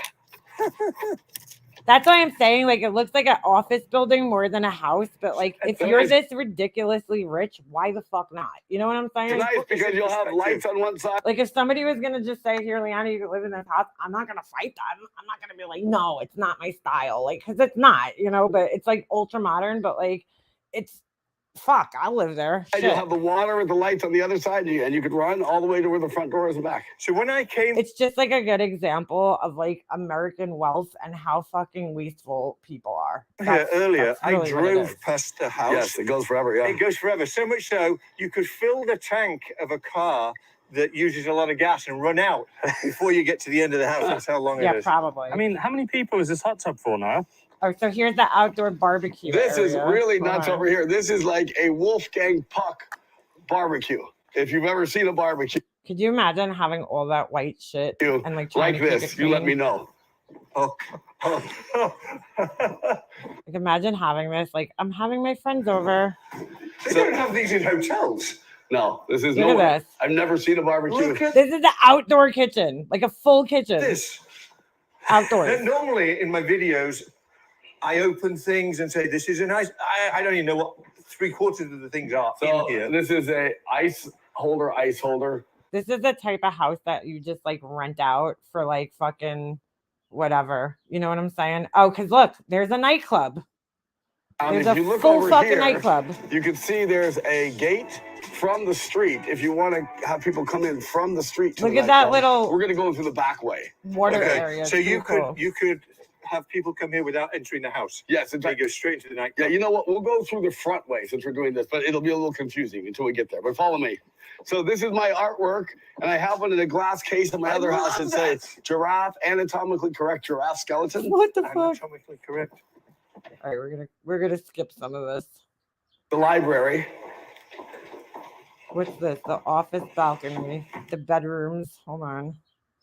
This is a wing of 4 bedrooms What here. was the crazy thing with all the plants? I don't know if that was in this Can house. we pop in? Honestly, his house, this guy's like actual house that he lives in, I personally think is like 10 times cooler than this house. But Yeah, come to this one. I'm showing you the best. Trust Oh, me. okay. These he's are the a best freak. too. He's got a It'll red just give you room. an idea. Yeah. Adam, it's overwhelming. Dude, like imagine just staying in that room. Like look at it's like open, just sleeping with like the air coming in. Oh, It is. so It's cool. truly overwhelming. It is These are rich people that Wow. are overwhelmed by this spectacular, fucking house. Niall. You must be so proud of yourself for achieving. There's a second part to this because I feel like I'm missing The like, deck is insane. some of the good parts. I originally changed this all. This is where the air conditioning units were going, and we had to spend millions to get one air conditioning there's unit instead me. of many to create this, and then My comments. structure- Met her during structurally COVID. That was like make it last stronger. year. But here we have a putting green. He's talking about the girlfriend. You got to watch the whole video because like I can't play the whole thing. It's way too long, but look at this outdoor fucking area. It's just ridiculous. Like you guys got to check out the house, the part 1 and the part 2, because it's just like, it just keeps going, dude. The house just like never fucking ends. And it's just like, could you fucking imagine being that rich, like that disgustingly fucking rich, like where you have 3 kitchens and you're like, yeah, we're not going to use one of them. And this is like a reality to people. It is really, you got to check out that guy's house on the same channel. It's called Producer Michael. I'll share it. This guy goes to a lot of like mansions in Beverly Hills, and like these are like the ultra modern ones, but there's like really nicer ones too that aren't as like, you know, crazy. Like this one, I think I watched this one, luxurious Bel Air palace with an underground spa. I mean, here's the second part of that one. And then he talks about the whole house in the third video. And yes, I watched all of them fully through. But like, oh, it's one of the largest houses ever built in the urban world. So this house that we were just looking at. But some of the Here you other guys saw down houses below. are like more livable This looking. is secondary bedroom. Secondary. So we have another art gallery here. Like this doesn't look like, I mean, it's livable, obviously, but like it doesn't look like a cozy house. So big. So this you could put 2 full-size snooker tables here. Easy. Oh, but you don't need What the hell's a snooker table? Anybody? that because we have that downstairs. So let me show you. Of course. That's the snooker room, Michael. This is one of the secondaries. What the fuck is a snooker table? Does anybody know what that is? My goodness. Adele's house. It's hazy, but you usually see all the boats in the Figure water. skating coach. Wait, they said there was I was just no saying, there you was could no park your boat in elevator? Marina Del I'm Rey. You shocked. could stand on the sky deck and see it. Yeah. You could nearly put one of those skylines in there. Zip Oh, line. wouldn't that be great? Dude, I just want to live in California so bad. Like the weather, just the fucking weather. Like you could have a house like this where like the fucking windows are open and shit because it doesn't really rain all that much. You get that approved? Wow. I would just love that like openness, like where you could sleep outside. What is this? Is this? Hold on, I'm trying to find the fucking. Oh, this is part of the master bedroom. We haven't even seen the big kitchen yet. I know. This is part of the master bedroom. This is the kitchen for the master bedroom, guys. Yeah, it's kind of like a bar. It has a microwave for popcorn. You can watch TV, whatever. You know? I mean, you kind of have to have this in your bedroom, like when your house is this size, because like, could you imagine you go to like get a snack in the kitchen that's like fucking a mile away, and then you have to, you're like, shit, I forgot something. And you got to go all the way back. Like, I think it's necessary to have this. You know, this is the hers Not that you should eat in your bed, because I really don't like bath. eating It in my has its bed, own but steam. Look at the bathtub. It's actually, I gotta say, I'm a little disappointed by this bathtub. I mean, considering the sizes of this house and all the other shit, that's the bathtub for the master bedroom. I'm a little disappointed. Not gonna lie. Check the closet out. Oh, here's the look at the fucking closet. It's like a Beverly Okay, this closet's probably the size of my kitchen. Hills boutique. It's definitely probably bigger than I my kitchen. love it. Like it looks like the fucking Louis Vuitton store. Like it's fucking insane. Absolutely Fucking love insane. it. Could you imagine? Gee, Fucking unreal. Unreal. But it looks like a man's closet to me. That's not a woman's closet. I would like a nice, plush, luxurious closet. You know what I'm saying? With like crystal chandeliers and fucking, you know what I'm saying? Like fur, a lot of fur in there. Chairs, nice big cushy chairs with fur on them. Nice big It's fur carpet right in the middle. Like this looks like somewhere a man would. And look at it. Let me explain like some of the things I've done so you understand. Like, like I did this once before in another house, but what I didn't like is when you open the Alicia, drawers, you check saw it the out. track. I'll send you What I the would link come up when with here is when I check get this off out. of here. We put the tracks underneath, so you just have the that's so slot. clever. We have things like here, everything is rose gold here. So even the hinges are rose gold. Now, do these people buy these houses furnished, like, or are they staged? Because I know they do that. I know they stage houses where they'll put like things around the house, you know, just to give you an idea of like how the house could be set up. But you know, with all these furniture, all the furniture and stuff, like, is that part of the house? I don't understand how this works with these rich people. I mean, obviously the clothes in the closet staged, right? But is everything else part of the staging? Like, so fucking crazy.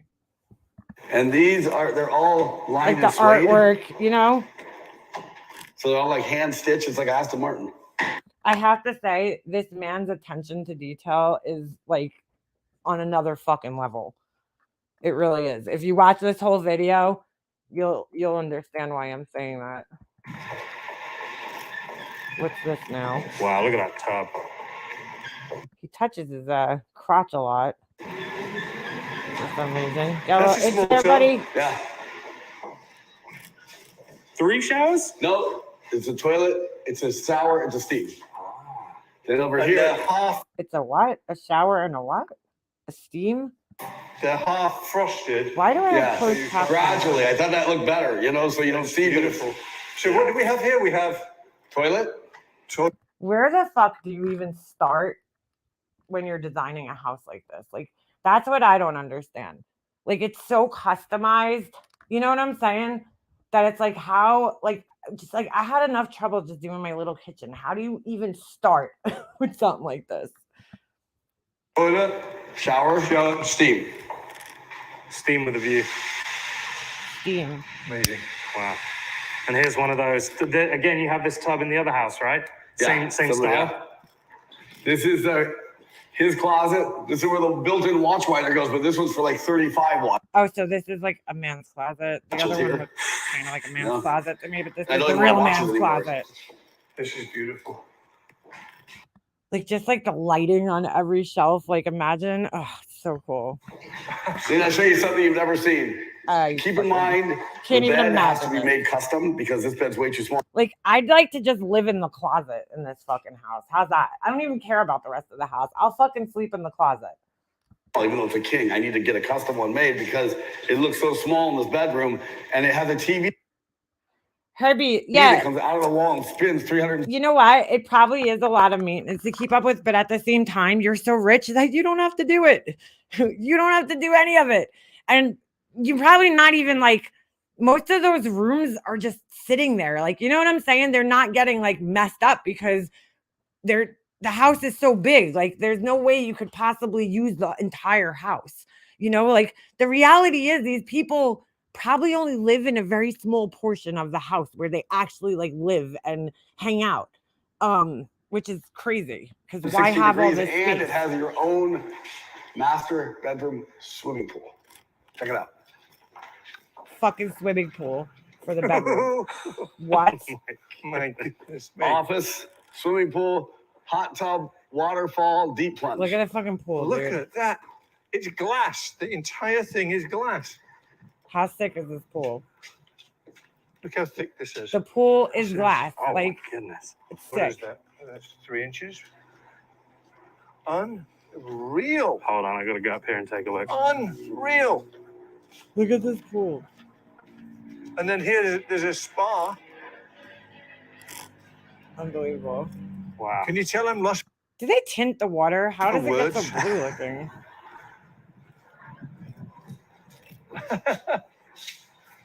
Like, imagine just like waking up in the morning and like, I'm just gonna go out to my fucking pool. TV in operation? I don't know. 'Cause I don't know where the remote is, but it Where's does. the You can see the chopper? track. Look at this, Adam. No, it's not. But it comes, it turns. So like you can turn it here, you can turn it The here. You can watch TV's TV like a hospital fucking room, like the curtain. See the pool. entire track, and then it disappears in there, right? into there. Yeah. I have to redo this whole wall though, because I have to make this bed custom, Where do you? Oh, I was gonna say where do you put your clothes, but duh. like the whole width closet. of the wall, and like I got a lot of plans here. I don't know if I remember this part. Because I haven't given it away. But my favorite All right, I'm part fast of forwarding. this house is the house's ability to change the world. That's my favorite part. I think it's nearly time for How me is to this change my house shoes. gonna change I know, the- huh? What the fuck is going on down there? Do you want 'em out yet? Oh, unbelievable. This is the 50-car garage. 50-car garage. 50 cars. Okay. Oh my God, Adam. Oh my God. Oh my god, it says the one in the This is floor. a car showroom, Michael. This is bigger fucking than most car garage. showrooms. Look. Oh.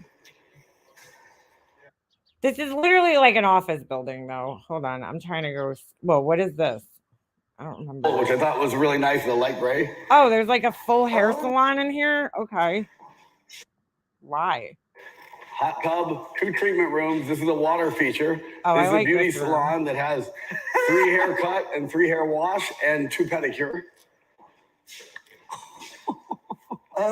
Unreal.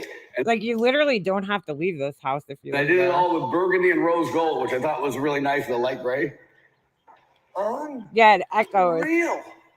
That was actually one of my favorite things about your other house was the right off of the master, you Yeah. had like the whole beauty area. I don't know how it One would change chair, the world, one but hey. dressing chair and one like pedicure chair. This is a full-blown salon. Is that what he They're is, Katja? Who's the porn producer? Michael, the producer, or the other guy?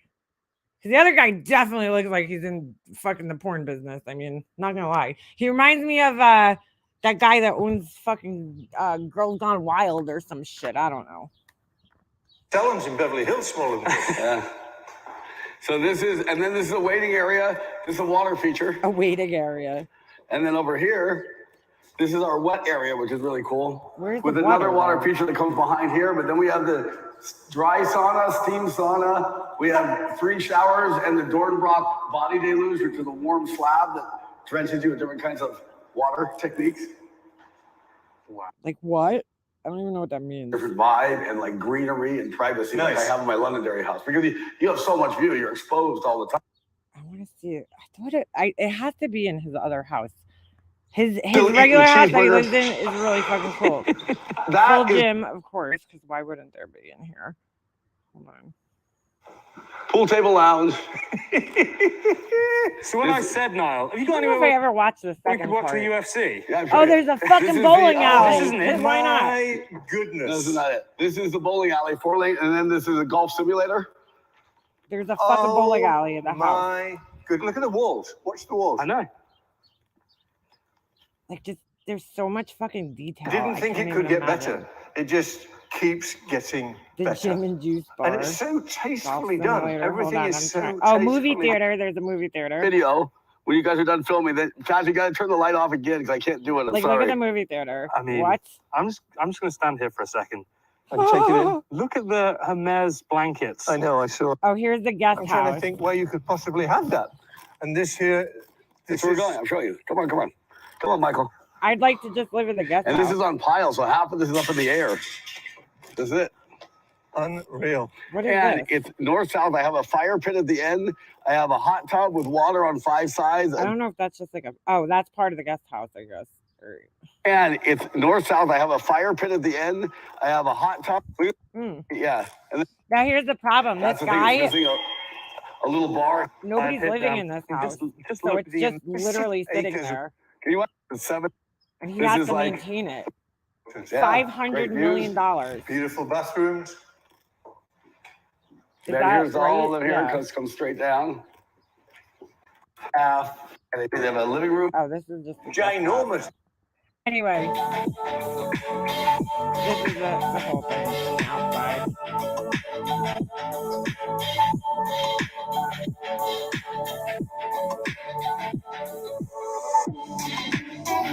Hey, if that house doesn't work, he could just turn it into like a resort or something. But like, how fucking crazy is that place? Like, it's like, what the fuck? I can't even imagine that. It would be, yeah, it would be a good porn house. If this guy was doing porn, why did Dustin Diamond? Wait, what? Apparently, the owner went into bankruptcy, and the house recently sold for 126 million. Well, Kimmy, yeah, that was there's a whole nother video about the house and about how he couldn't sell it and all this other shit. It was, yeah. So who's the porn producer? Him or the other guy? Why did Dustin Diamond die totally broke? Well, girl, I mean, he's Dustin Diamond. How old is he? He has to be in his like 30s or 40s. I'm imagining, you know. Please don't tell me he's like 25. I'll die. I'm imagining he's in his late 30s, early 40s. You got me down a rabbit hole now. I know that's what happened when I found this channel. I started this guy shows all sorts of rich people shit. Like he buys like a custom G-Wagon and he shows that whole thing. And he goes into all different like nice houses in Beverly Hills and fucking all over California. So it's a cool channel if you're into that type of shit. Definitely into it. 54. Wait a second. The guy with the beanie was 54? No way. Holy shit. Is an American former film producer turned real estate developer who has built and sold multi-million-dollar mansions in the Los Angeles neighborhoods. Well, God bless him because he looks pretty good for 54. I would never think. I thought he was like in his late 40s. He looks really good for his age, I have to say. I would not think that he was that old. Huh. He's like Robin Leach. Yes, yes. I thought maybe 30s or 40s. I'm shocked to hear that he's 50 in his 50s. Holy shit. Never think that. Like, I just look at people like that and I'm like, how did you accomplish like so much in so like little time? Like, if you really think about our time here on earth and how hard it is to like build one career for yourself, right? Most people spend like their entire adult life building their career, you know, and like then you have like these extraordinary people in this world that like he's like first he builds this film, you know, producer career. I don't know what films he produced, but whatever it was, clearly he was successful at it, right? And then he was like, you know, fuck that. I'm going to become a real estate developer. And then you become a really successful fucking real estate developer. And then you go bankrupt. But you know what I'm saying? Like to even just like have accomplished that in your life is pretty fucking amazing. Like what are we doing wrong? What are us average people doing wrong in this world? Took 8 years to build. Yeah, they see Katja. If I would have played the whole video, they explain all the all of that kind of detail in the video. And then there's a third video speaking about, you know, the whole like house, the build, the financial part of it, and all that kind of shit, which is pretty interesting because, you know, us average people really don't know how, you know, the real estate works for rich people, like, and how these things come to be. So it's pretty interesting. Some of these people are born into money. Yeah, some of them are, but some of them are I actually believe fuck. There's a video, he does a video where he actually, so like his house that he lives in is basically a smaller version of that house. Like he has like that Playboy wall that was in the first video. He has like something very similar to that, and the wine thing in his, you know, house that he lives in, very similar. You could tell it was built by the same, you know, person. But he talks about, I believe in the one video he does talk about like his his life a little bit more. And like, he's like self-made. Like he wasn't born into this shit. Oh, get out of here. It just sold like a week ago. That's so funny. Because I just found the video. Man, so he really went under because the house was on the market for 500 million, right? I don't know how much he invested. It does tell you in the video, but off the top of my head, I really don't know how much he invested. But anyway, yeah, it's fucking crazy. He's out. I mean, 500, listing it for 500 million and then only getting 127. That's a hit. Where the fuck are my AirPods? I ordered myself the new AirPod 3s for my birthday because my fucking 2 other pairs, I told you guys this before, the right ear like just went out. Like they on both pairs. One of them it slightly works. The other pair, it's totally dead. So finally I said, you know what? I'm fucking buying myself for my birthday. I'm gonna buy myself new AirPods. So I didn't want the pros because I hate those rubber, like the silicone tip things that go in your ear. I hate those things. Like I want to be able to hear the world around me. I don't like when it completely blocks your ear up. So I went with the 3s. I hope they're fucking good. Can we look at Adele's house? Sure. Why not, right? Let's see. I got a little more time. I got absolutely nothing accomplished today, but I really wasn't planning on getting much accomplished just because I need a vacation from my vacation. So one thing about being a stay-at-home, wife or mom or whatever the fuck you want to call it, because you like really start to get fucking lazy. Like, goodbye makeup geek? What? No way. Oh, I'm so upset. Hold on, I gotta add this to my watch later. Oh, that just makes me so sad. Is she selling Makeup Geek or like closing the company? That makes me so sad. I don't know if you guys ever heard of Makeup Geek, but I found her years ago. Fuck, I better order my fucking eyeshadow then because I found her years ago when I first started watching makeup videos on YouTube. And I really, really liked her makeup, like her eyeshadows. And like, I'm sad to hear that if that's the case. I gotta watch this. Goodbye, Makeup Geek. Wow, that's extremely sad. Dude, I bought a new Jeffree Star powder.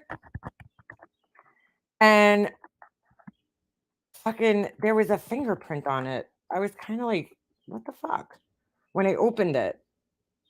All right, inside. Is this the right one? Hold on. Earlier this year, it was. Ugh, that was loud. Let me go over. I just gotta share. I don't recognize the rest. He produces Point Blank, The Watcher, The Patriot. Really? Wow. All right. So we got Katja off here for a second. Is this the right video? Reported that Adele scored her. Hold on. All right, this doesn't really. Case as well as glossy hardwood floors underfoot. There are 2 formal living rooms, both of or which should I do the offer Vogue one?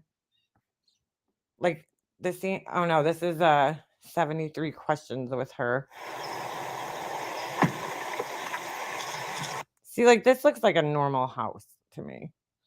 But I don't know if this is like a tour of her house. So let me go back. Inside her. See, look, there's 2 different houses. Which one should we look at? I don't know. People were saying her house was gorgeous. All right. So let's look at this one looks. I mean, this one looks nice, but let's see this one. Her Beverly Hills compound. Adele just bought the biggest Holy mansion shit. in Beverly Hills, and her other properties are just as extravagant. Does anything ever really end? New home in Beverly Hills. Holy shit. Adele is becoming a huge player in the international real estate game. Good for The beginning her. of 2022 marked her latest endeavor, the purchase of a mega mansion in Beverly See, Hills. like, that's valued beautiful. at That over looks like an 80 actual house to me. Like, you know, I mean, a huge fucking house, but like, it looks like a home, like a house. Like that other thing looked like an office building to me. $1 million. The mansion, designed by famed architect that Richard is Landry, gorgeous. was previously owned by actor Sylvester Stallone, who'd originally listed the extravagant Oh, property shit. at $110 million. Luckily, the 33-year-old singer is a pro and 33. reportedly got the price reduced to Holy a sweet $58 million. Oh, A steal. that's it? Located That is in the a steal, exclusive if you area of the consider. North Beverly Park Enclave, the 8-bedroom, 21,000 square foot property has plenty of private land and sits close by to stars like Justin Bieber and She is Denzel really Washington. pretty. It's just the type of luxurious getaway home that Adele needs after the busy year she's had. That's Inside beautiful. a 2-story Now, I don't really follow Adele, like her music or anything like that. And I don't really know much about her, but from what I thought, isn't she from like, she's not from America, right? Isn't she from like England or something? She's British, right? I thought. I could be wrong. hallway opens up into a massive entertaining area with pool tables and a bar. The home also has a state-of-the-art gym, a cigar room, a putting Oh, wow. green, and an expansive outdoor lawn, and a Oh my pool with God. an amazing view of the city and canyon. Dude, look at that pool. It has that. Why is this closed captioning on? Sorry, guys. It's one of those, what do they call those things? The pools that like the edge just like disappears. Like, that's sick. The huge kitchen has Oh my God, look at her fucking kitchen. See, that's my style right there. Like, I love that. I love the gray. I'm not crazy about the blue, like island in the middle, but like it's classic. That's a classic look. 2 I islands. love the chairs with the little. And a light-filled open floor plan is warmed by arched doorways and wood paneling. This is what I was like saying earlier. Like, doesn't Laura watch these things? Well, I don't know. I don't know. Like whenever I'm doing a room in my house, like I kind of have an idea first, you know, that I want to like base the room around. Like, because I've seen things, like I've been to furniture stores. Like when I did my living room here, like my couches, the couches were the first thing that I saw. I liked them. They were those kind of old fashioned looking kind of couches. You know what I'm saying? Like the glamour, the Hollywood glamour look, I guess. You know, that's the look that I liked. Like those kind of old, like vintagey looking couches. So I based the whole rest of the room around that look. You know what I'm saying?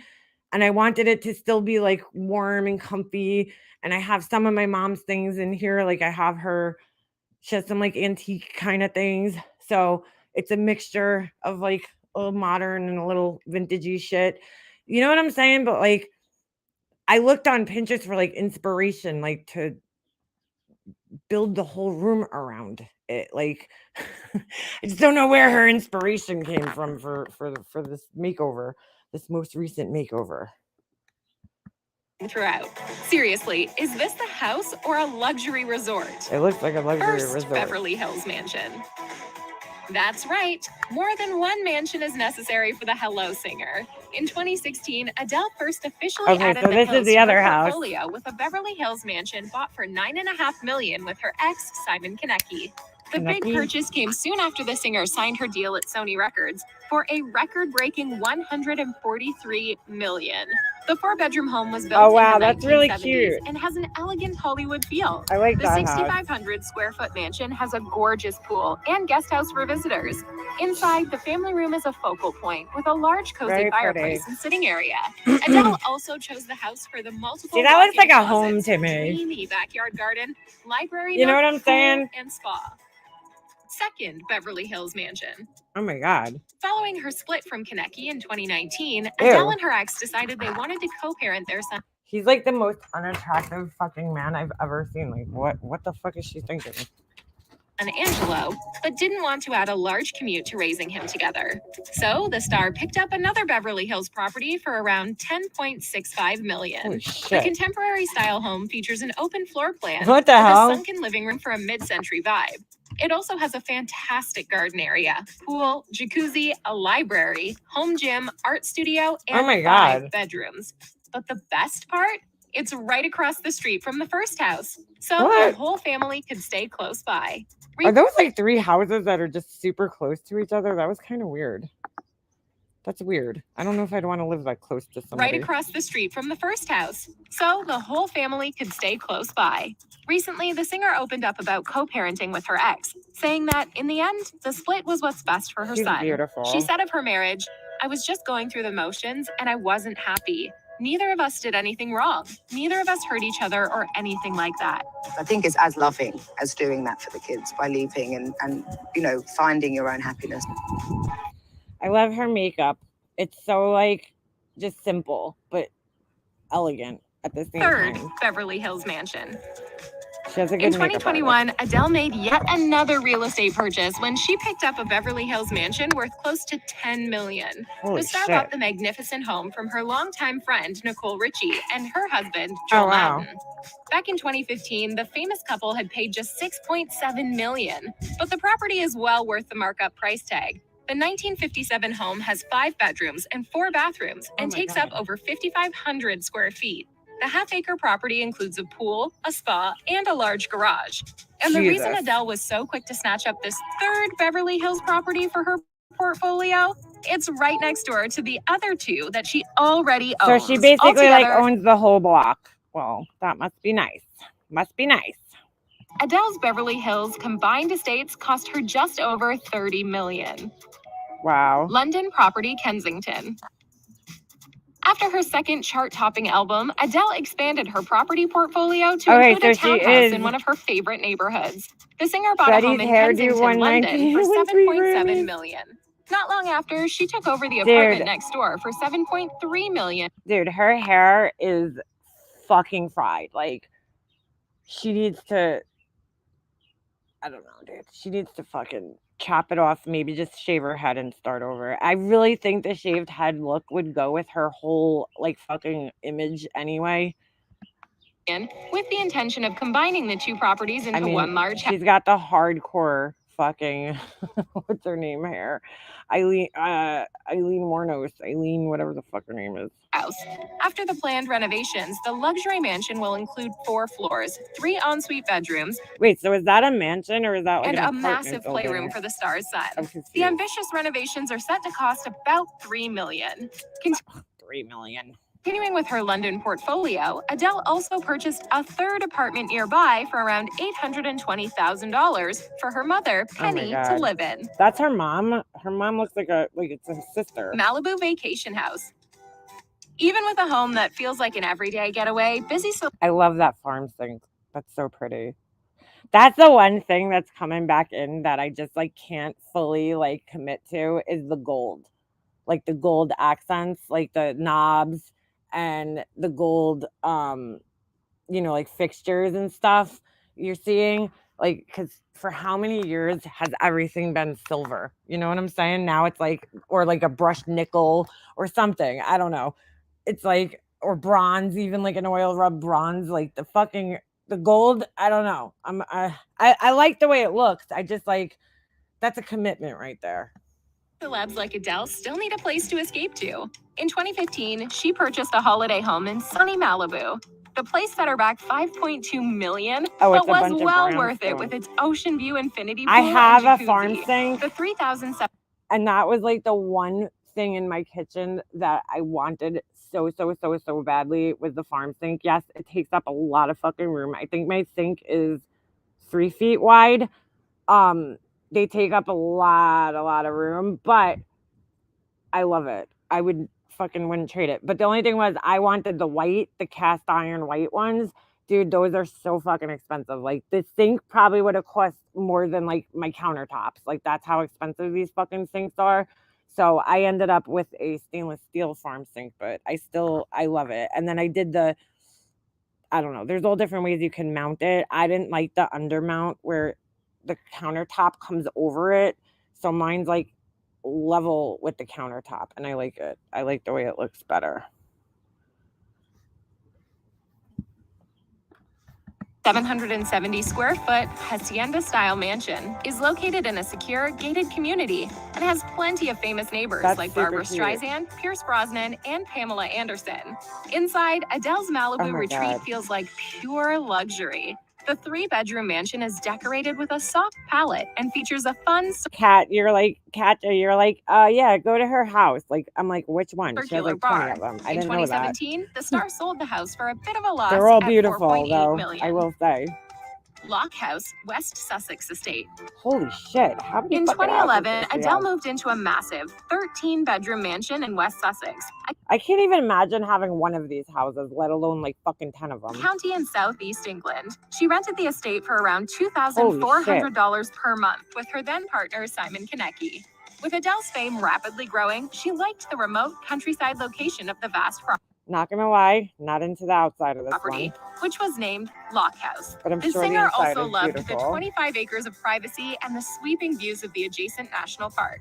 In an interview with Anderson Cooper, Adele admitted that staying at the mansion was for safety. It's just safety, this house. That's why you're out here? Yeah.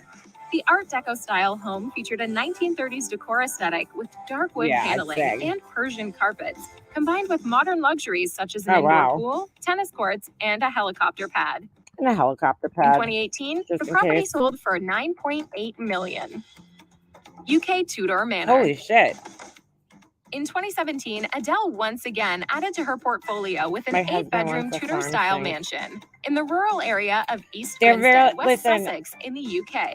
The farm thing takes up a lot of counter space. Like, you're definitely going to be sacrificing counter space. They have smaller ones. I mean, they don't have to be as big as mine. Mine's probably a little too big for my kitchen, but I love it. But they're so worth. I love it because like you could really like wash all your dishes in the sink. Like you could fit huge things. Like if I have cupcakes, like a 24 pan cupcake, pan, I can wash it in the sink, like with no problem. Not getting water all over my fucking counters. Although so we're it's unsure nice. exactly how much Adele paid. I just need a different faucet for mine. My faucet actually was a really expensive faucet. My mom worked at a plumbing like supply place where they I don't know if they sold to I'm sorry, not sold to manufacturers. I don't know. She worked at some plumbing supply, like huge company, right? So she got I didn't even pay a dime for it. It was like a floor sample or some shit like that. And it was like a really expensive faucet, but it's just not right. First of all, it's not my style. It's like super plain and modern looking. Like she like forced it on me, She's like, this is a good faucet. Take it. I don't give a shit if you don't like it. But it was like I want one of those faucets that like comes up high. You know what I'm saying? It kind of looks like the whatchamacallit, like the ones they have in restaurants. Like this one's just it's not the right one. It's not. At the right time, one. the home was listed for $5.4 million. The historic, character-filled manor sits among a wooded country property with plenty of nature to enjoy. Adele and ex Konecki picked up the house soon after the wedding, enjoying part of their honeymoon on the 47-acre estate. Inside, the space features original 16th century beams, brickwork, By and the a way, large figure open skating fireplace coach, in the cathedral ceiling living your name is the longest name to type. room. Just saying. After she And it was already long, and then she goes and she adds FSC and a hyphen. I was like, girl, I'm gonna kill ya. Konecki split, Adele listed the property on the market, selling it for $4.1 million. Holy shit. New York City penthouse. Oh my God, of course she has a New York While City working penthouse. in New York for a live tour at Madison Square Garden, the megastar needed a place to crash and rented an incredibly lavish Oh wow, penthouse. look at that place. The property was owned by professional Damn. basketball player Deron Williams, and Adele paid a lofty $58,000 per week to rent a luxury home in Tribeca. At the time, it was also on the market for a cool $58,000 a week. Okay, just think about that. That is like most people's like fucking like yearly salary. And she was paying that a week. Holy shit. $8 million. I like The that lighting spacious fixture with the bubble. 200 square foot penthouse grazes the iconic city skyline with 6 bedrooms, 7 bathrooms, an Holy outdoor garden and shit. patio, walk-in closets, and tons of skylights. Oh, There's my also God. a bar, a movie media room, and climate-controlled wine room. You think to yourself, where would this fit? Look at this staircase. It's like floating. That's fucking weird. Like, where's like the support for the stairs? I don't know. That looks a little scary, to be quite honest with you. Only the best. Brighton Beach House. Holy shit. With fond memories of her time in the coastal town as a child, Adele scooped up a modern beach house in What? Hamptons? Where's Brighton Beach? Is 2012. that out here? The Is that... gorgeous property is located just outside of the popular vacation spot of Brighton and Hove. Oh no, area this is known for its in England. What am I saying? I'm like the Hamptons. I'm exciting like night the Hamptons don't look like that. eclectic residence, and funky lanes of shops. Oh, that's Adele nice. purchased the stunning seaside abode for $3.4 million. 3.4 The Art million. Deco style house features large floor-to-ceiling windows facing the water, and inside an open floor plan with plenty of room for her growing family. She bought the house the same year her son, I like Angelo, that. was That's born. beautiful. When Adele sold the property a few years later, she made a profit of nearly $500,000. I like that she buys all these different style houses. You know what I'm saying? Like Art Deco, the Tudor. Like, that's pretty cool. Beverly Hills Rental. Jesus. While searching for the perfect California-based home, Adele, Kaneki, and their baby son rented a huge mansion in Beverly Hills following their first Rented a move to the mansion. States. The home was previously inhabited by the legendary Check Sir Paul Sephora McCartney shopper. of the Beatles. What The is that? 12,000 square foot Green home Bay has News 7 local bedrooms and post. 7 bathrooms, all with their own crystal chandeliers, along with a huge Wait, yard what are they and putting- 3-car garage. The main bedroom has a huge ensuite bathroom Oh my with God, a look at the soaker tub, bathroom. That's so where we pretty. can bet Adele has bubble bathed away a few stressful days. The large rooms and chic vacation Those are so pretty. feel interior are perfect for a gathering of talented musicians, aka a rocking party. The home was also once lived in by the iconic Osborne family. Hey.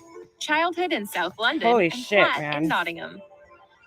Although the star has been living the high life lately, when Adele Adkins was born, she started off with humble beginnings in her South London home with her mother, Penny. Pugs, Adele are was they born in putting... London, but moved to the Are coast you saying they're putting like Sephora's inside of in Brighton Kohl's? for a while as Because they used to be in JCPenney's, a I child. think. Upon their return to London at the age of 11, the family's flat was above a shop, later turned restaurant in London's wow, so West she Norwood bought it? neighborhood. Inside the modest home, young Adele covered her walls in Spice Girls posters Oh and my spent her God. time listening to the greats Wow, that just made me feel old. Look how young she is, and like the Spice Girls were cool. like Etta Oh, boy. James and Mel B. After leaving her mom's home, Adele moved into a trendy flat in Nottingham in 2006.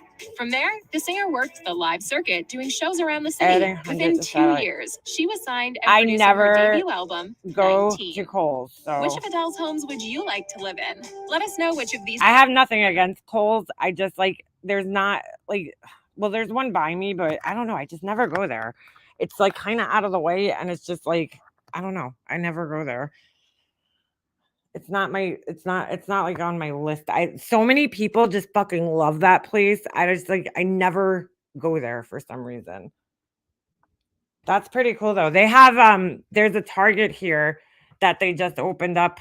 I mean that they just opened up, that they just like redid, and there's like a pretty much like a full size Ulta in Target, plus the regular makeup section that they have. So I like walked in, I was like, what the hell? Like this is so cool. Like there's an Ulta just right inside Target. It's pretty cool. I mean, they don't have like the full selection, you know, that you would find at Target, but I mean at Ulta, but it's pretty close. Their blankets are nice. Oh, that's pretty cool. They had it in Pugs, if you remember, like years ago. I believe that JCPenney's had like kind of like the Sephora's in there, because like a lot of the brands went to Kohl's. Lorac is there. They sell Lorac there, which I don't know if they pulled from Ulta, because I haven't seen Lorac in my Ultas. They're like 2 that are by me. And then they sell some, what else do they sell there? I don't know. They sell other, you know, brands that came. Oh, Stila. I believe they've been selling Stila there. And I think that's it. Anyway, all right. My laptop's about to give out on me, and I got to get off here anyway, because I got to get the kid. He's going to be home soon. But it was very nice chatting with everybody today and talking about all the random shit that we did. Thank you, Angela. I really appreciate that. Oh, Pugs, do you not have like a regular Sephora? See, that's the whole thing. I have a regular Sephora right here. So if and when I go there, that's where I go. Just right to the regular store. But it's good for people who don't have them around. You know what I'm saying? So, all right. Anyway, I'm going to end this. And it was really wonderful talking with all of you guys again. And thank you so much for all the birthday wishes and the super chats and all that. And I think that's it. I'll see you guys around the tubes. Okay. Have a good one.